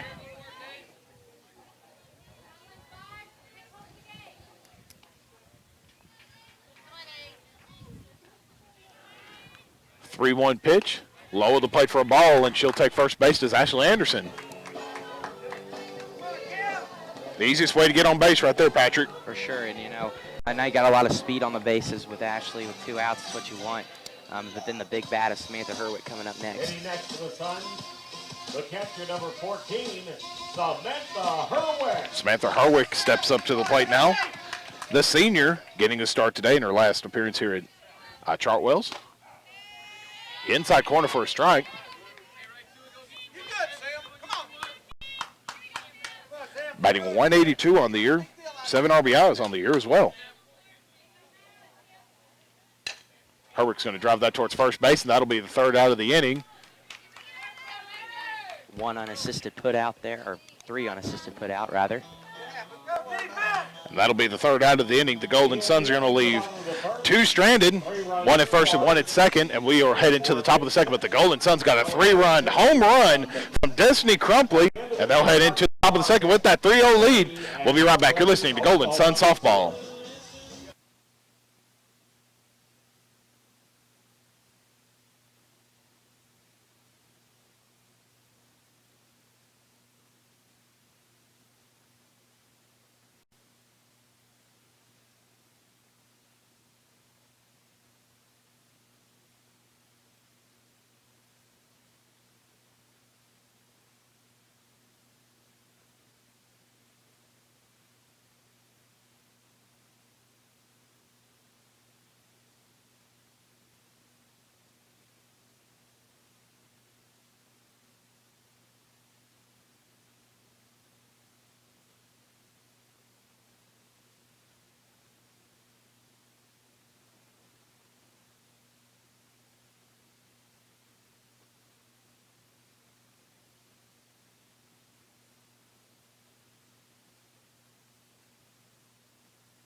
Just got an update from Tom Cameron. Your Arkansas Tech Wonder Boys leading 7-2 over Northwestern Oklahoma. I believe he said in the top of the 7th.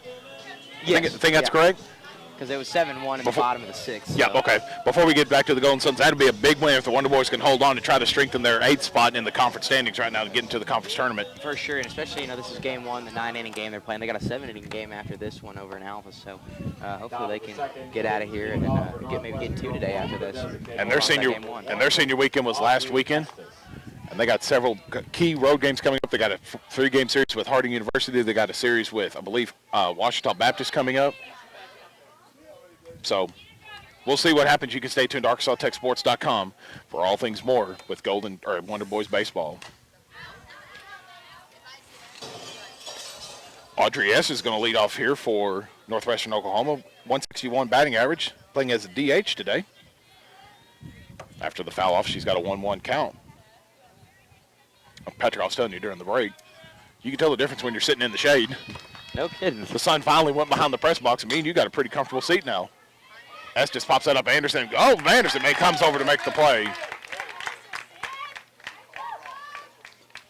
Great hustle, big hustle play there. Yeah, great hustle there by Ashley Anderson to run up. It was kind of a shallow fly ball over there into right center. Actually, that was Sydney Henson. Anderson moved over to left field. The first baseman, Lacey Hudson. Accustomed to seeing Ashley Anderson out there in right field, but credit Sydney Henson for making the play. They're both equally fast, so. Compared to me, everybody's fast. Let me switch that up. Credit to Sydney Henson over there in right center with the speed and making a great play. The Greenwood native. Gotta give a shout out to my Greenwood. Absolutely. Fellow Greenwoodian there. Lacey Hudson's at the plate now for Northwestern. Fellow Bulldog. A better way to put that than Greenwoodian. That's kind of a mouthful. That's a weird term. 0-2 count here for Hudson. She has a 206 batting average.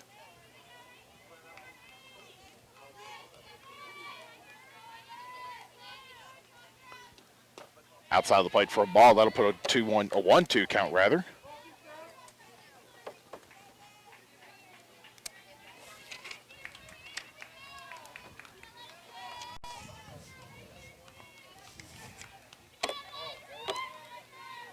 The 1-2 delivery. Reached for it and drove it foul. I think that's our first cow of the afternoon. It is. For this game anyways, Yeah. nonetheless. There was a lot of them in the last game. I think next year we need to have like a cow counter. The total track of how Total many. track of how many. You want to combine that and baseball, or? That'd be a high number. Even counted 2 now after the high pitch ball.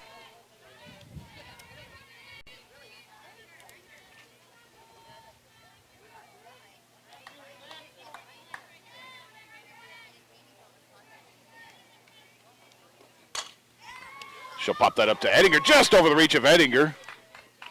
And Hudson's going to reach on the single.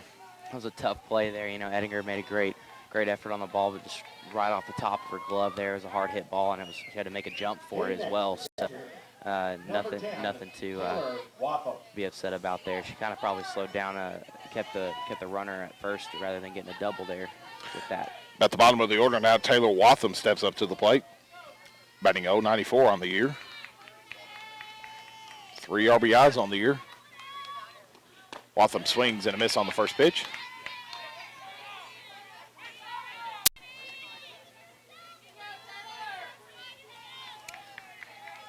I think you see a lot of the Golden Suns fans who are starting to find their way into the shade. I think they're paying attention to what me and you have to say. Exactly. The sun's starting to move over now and kind of beating down on the berm back there. So there's a lot of people starting to move up behind us here in the shade, like you said, behind us. I like those people that are out there in left field. They got that big, giant green canopy. Wish we would have thought of that for the first game today, but nonetheless, we may do, though. Well, we got a good tan out of the process.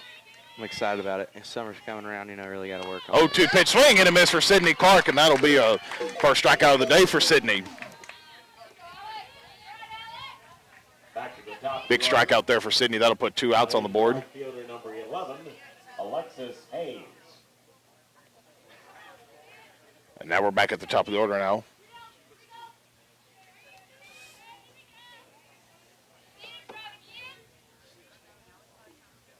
I think we've had a pinch hitter come in. I think we did. Yeah, we did have a pinch hitter, but nevertheless, Sydney Clark for the 1-3 out at first. And that'll wrap up the top of the second inning. Going to leave one stranded. And that'll wrap up the top of the second inning. We'll be right back here with Golden Suns softball. Golden Suns lead 3-0. We'll be right back.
Kind of hard to come back from a break and not sing Sweet Caroline over the loudspeakers here. I was too into it there, Welcome back to Chartwell's Women's Sports Complex. Matt Jenkins alongside Patrick Campbell. We're having some fun here on our last broadcast of the year here for Golden Suns baseball or softball.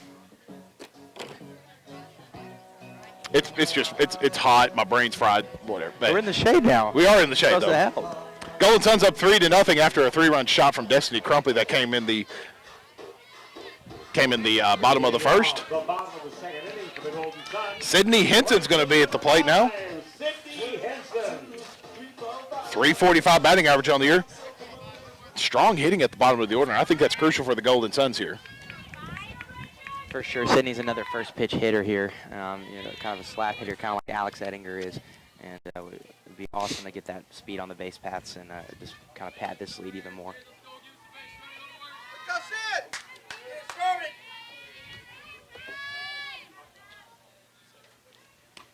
Outside the plate for a ball again. That'll put a 2-0 count on the board.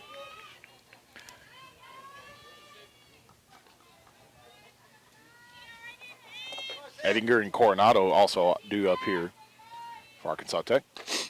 Inside again for a ball. That'll be a 3-0 count.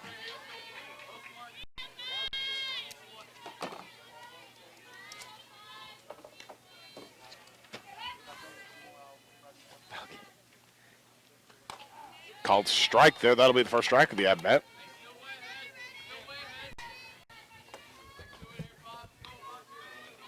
Three-one count. Henson's going to get a slow chopper over to third. Over to first. Safe on the play. Henson had to outrun that one, and she got there just in time to be called safe.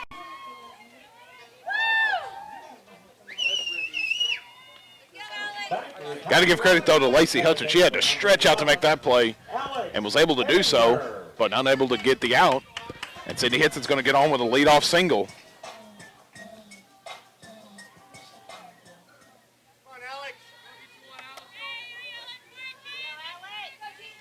Alex Ettinger steps up now.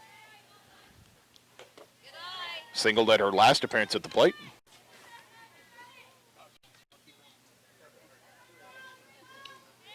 Got a 1-0 count on the board.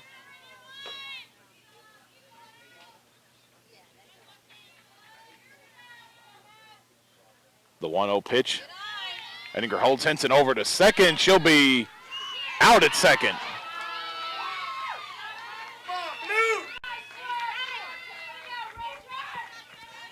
2-0 count now on the board, and now you have one out after Henson will be out at second. That was Sydney Henson's 5th attempt on the season. She's now 3 for 5. That was a bang-bang play, and, you know, it was close. Just a tough call.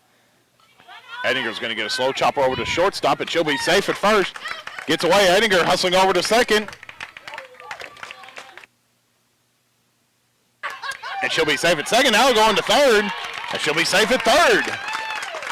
Kind of a weird play there. You had a pass ball. They're going to credit that an error, not a hit. But it looked like after she got to second, there was just some confusion, and Alex noticed that they weren't paying attention, kind of just took off and capitalized on it. So now you got a runner in scoring position on third base. That'll go down. That'll go down as a E5 single, and then advanced over after a couple pass balls, and she'll get over to third now. One out on the board, and Sarah Coronado comes back up to the plate.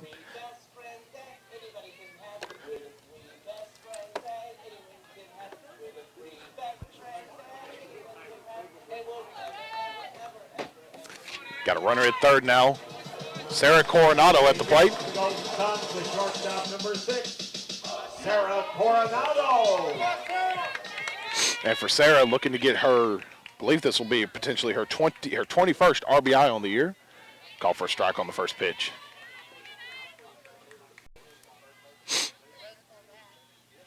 I think any other player that would have had that opportunity like Ettinger wouldn't have been able to get over third, but credit the speed of Ettinger.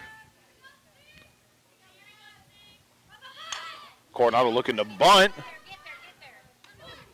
Going to be safe, or out at first, excuse me.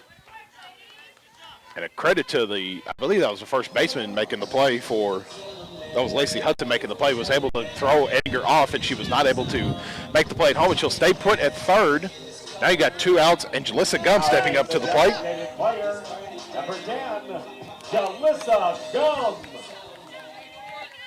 Jalissa Gum steps up. She singled in her last appearance at the plate as well. Thought about coming across, but she'll hold for a ball.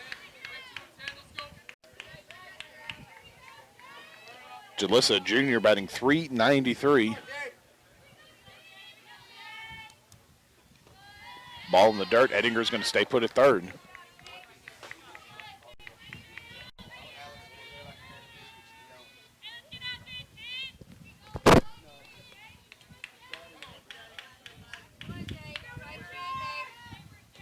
.20 count. Almost comes across. Yes, she did come across. She'll be called for the strike.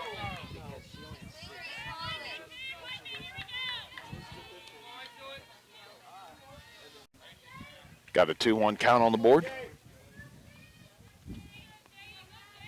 The 2-1 pitch outside for a ball. That'll put a 2-2 count on the board.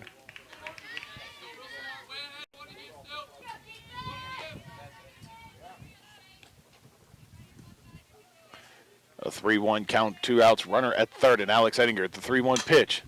A slow chopper over to short to first. She'll be out at first. Ettinger's not going to be able to get across. And the Golden Suns are going to leave one runner stranded to end the bottom of the second inning. But still hold their 3-0 lead as we play through 2. We'll take a quick break. We'll be right back here from Chartwell's. You're listening to Golden Sun Softball.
3-0 ball game here from Chartwells. Arkansas Tech leading Northwestern Oklahoma. Leading off the top of the third. Megan Sanders going to lead off here for Northwestern to start the top of the third inning. Number 23. And we appreciate you joining us here on this gorgeous Saturday afternoon here from Chartwells. Patrick Hammerling, Matt Jenkins here with you. Call for a ball on the first pitch. Sydney Clark still in the circle, and Sydney's pitched pretty well so far, Patrick. For sure, and got a big batter at the plate here, and Megan Sanders. She singled to right field her last at bat. So someone you really want to sit down here and get in here and have a good defensive stand here and get back in and get the bats going. Had a ball come across that'll put a 2-0 count on the board, and here comes the 2-0 delivery. Inside for a strike. Good pitch from Sydney. Only allowed 2 hits thus far, too.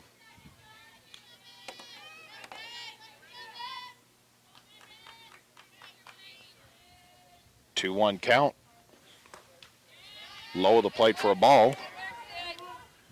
Going to be back here on a 3-1 delivery. 3-1 count. Sydney makes the play. What a catch from Sydney Clark. Right back at her. That was a shot, and wait for her to look alive.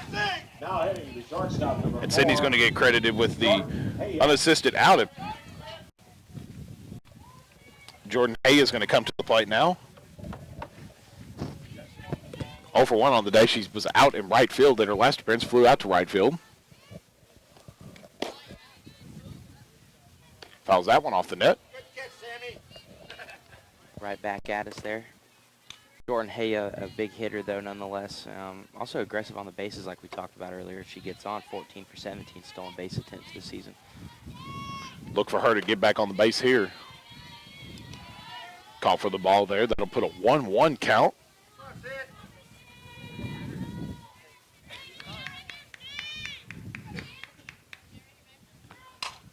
Going to get a slow roll over towards Ettinger at second, over to first, and she'll be out at first. So that'll be 2 up, 2 down for the Golden Suns. Great job there for Ettinger to wait on it. If she had charged it a little bit, I think she would have gotten a bad bounce, and it just kind of could have been bad, and let the runner get on base. So good job by Alex there. Madison McGraw's up to the plate now. She singled into left field at her last appearance. Call for the ball. Good pitch there by Sydney, trying to squeeze her inside there as McGraw's trying to kind of crowd the plate a little bit. So Sydney's doing a great job keeping in control of the circle right now. Slow roller. Sydney makes the play over to first, and that'll be a 1-3 out to end the inning. 3 up, 3 down. Patrick, that's a good start right there, or a good way to go for the inning. For sure, Sydney, that's the second ball this inning that she had hit right back at her, and the third one of the ball game. So she's doing a great job staying on her toes there and keeping that glove alive, making plays over at first for the good putouts. You talked. We'll stay here during the break. I think you're doing the previous inning. You have a couple records that are going to be broken. I do, thanks to Daniel Turner over here. So we have a couple of different records that could be broken today. First one being the RBI record we talked about. Destiny Crumpley right now is threatening on that. The record right now is held by Sierra Gomez with 48 from the 2013 season, and also Gum has a possibility to do that as well with 45 on the season. The next one is the doubles record, amount of doubles in a season, currently held by Whitney Robinson, a graduate assistant for the Golden Sun softball team here, and that was done in 2014. But Jalissa Gum is also threatening with that, and she has 15 on the season. For batting average right now, also held by Whitney Robinson from the 2014 season, which is a 418. Alex Ettinger is threatening on that, and she is currently hitting 408 on the season. And then also for team batting average and team hits, team batting average in 2005 was 305, and then hits was 486 in 2005 as well, in 48 games for both of those. So a lot of stuff can be broken today in the record books and stuff like that, and it's exciting to see. And Destiny Crumpley coming up to the plate to try and maybe make that happen for her. It's just been a record-breaking year for the Golden Suns. We already broke one record yesterday. Actually, 2 records. The Golden Suns won their first outright conference championship here in the Great American Conference, and also setting a single-season record for most wins in a season, now 43 wins, and looking to continue to extend that single-season, regular season win record. Destiny Crumpley steps to the plate now. Crumpley's going to take a first swing pitch going towards right field. And the ball's going to drop in right field. Little misjudgment. Crumpley's going to get a leadoff double. Maybe a little miscommunication out there in right field. For sure, and the sun's also in their eyes over in that corner, so that could have had something to do with it, but they're going to give him an error for that. It looked like it probably hit their glove and, just kind of a communication deal, so they're going to get credit with an error. But that's, so Destiny won't get credit for the double there, but nonetheless, way to look alive and get the extra base after the confusion. Camber Hill's going to step up to the plate now, 307 on the year. 5 homers, 24 RBI. She struck out in her last appearance. Camber Hill's going to take a first pitch swing over the short, over to first for the 6-3 out at first. I like the aggression there by Camry, though. She saw a pitch she liked, took it, but nonetheless good play by the shortstop. Megan Goodnight's going to come up to the plate now. She singled in her last appearance. Megan Goodnight. 345 batting average on the year, singled in her last appearance, as we mentioned. Got a potential here to maybe get some run RBI here to add to Megan Goodnight on the year. She has 24, looking for 25 here. Call for a ball in the first pitch.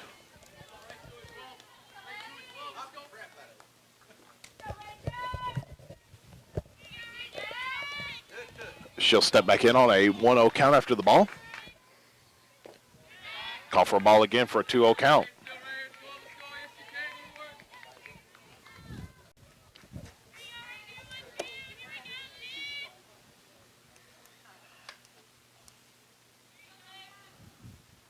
Pitch. Outside again for a ball. That'll put a 3-0 count on the board. You got it, Meg.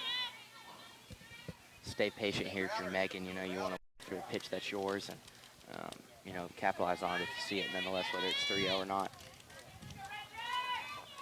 The 3-0 pitch here to Goodnight. Outside for a strike. First strike of the at-bat, put a 3-1 count on the board. Runner at second right now, and Crumpley. Crumpley reached on an error in right field. Got a double out of it. Goodnight's going to take a hack and drive it foul.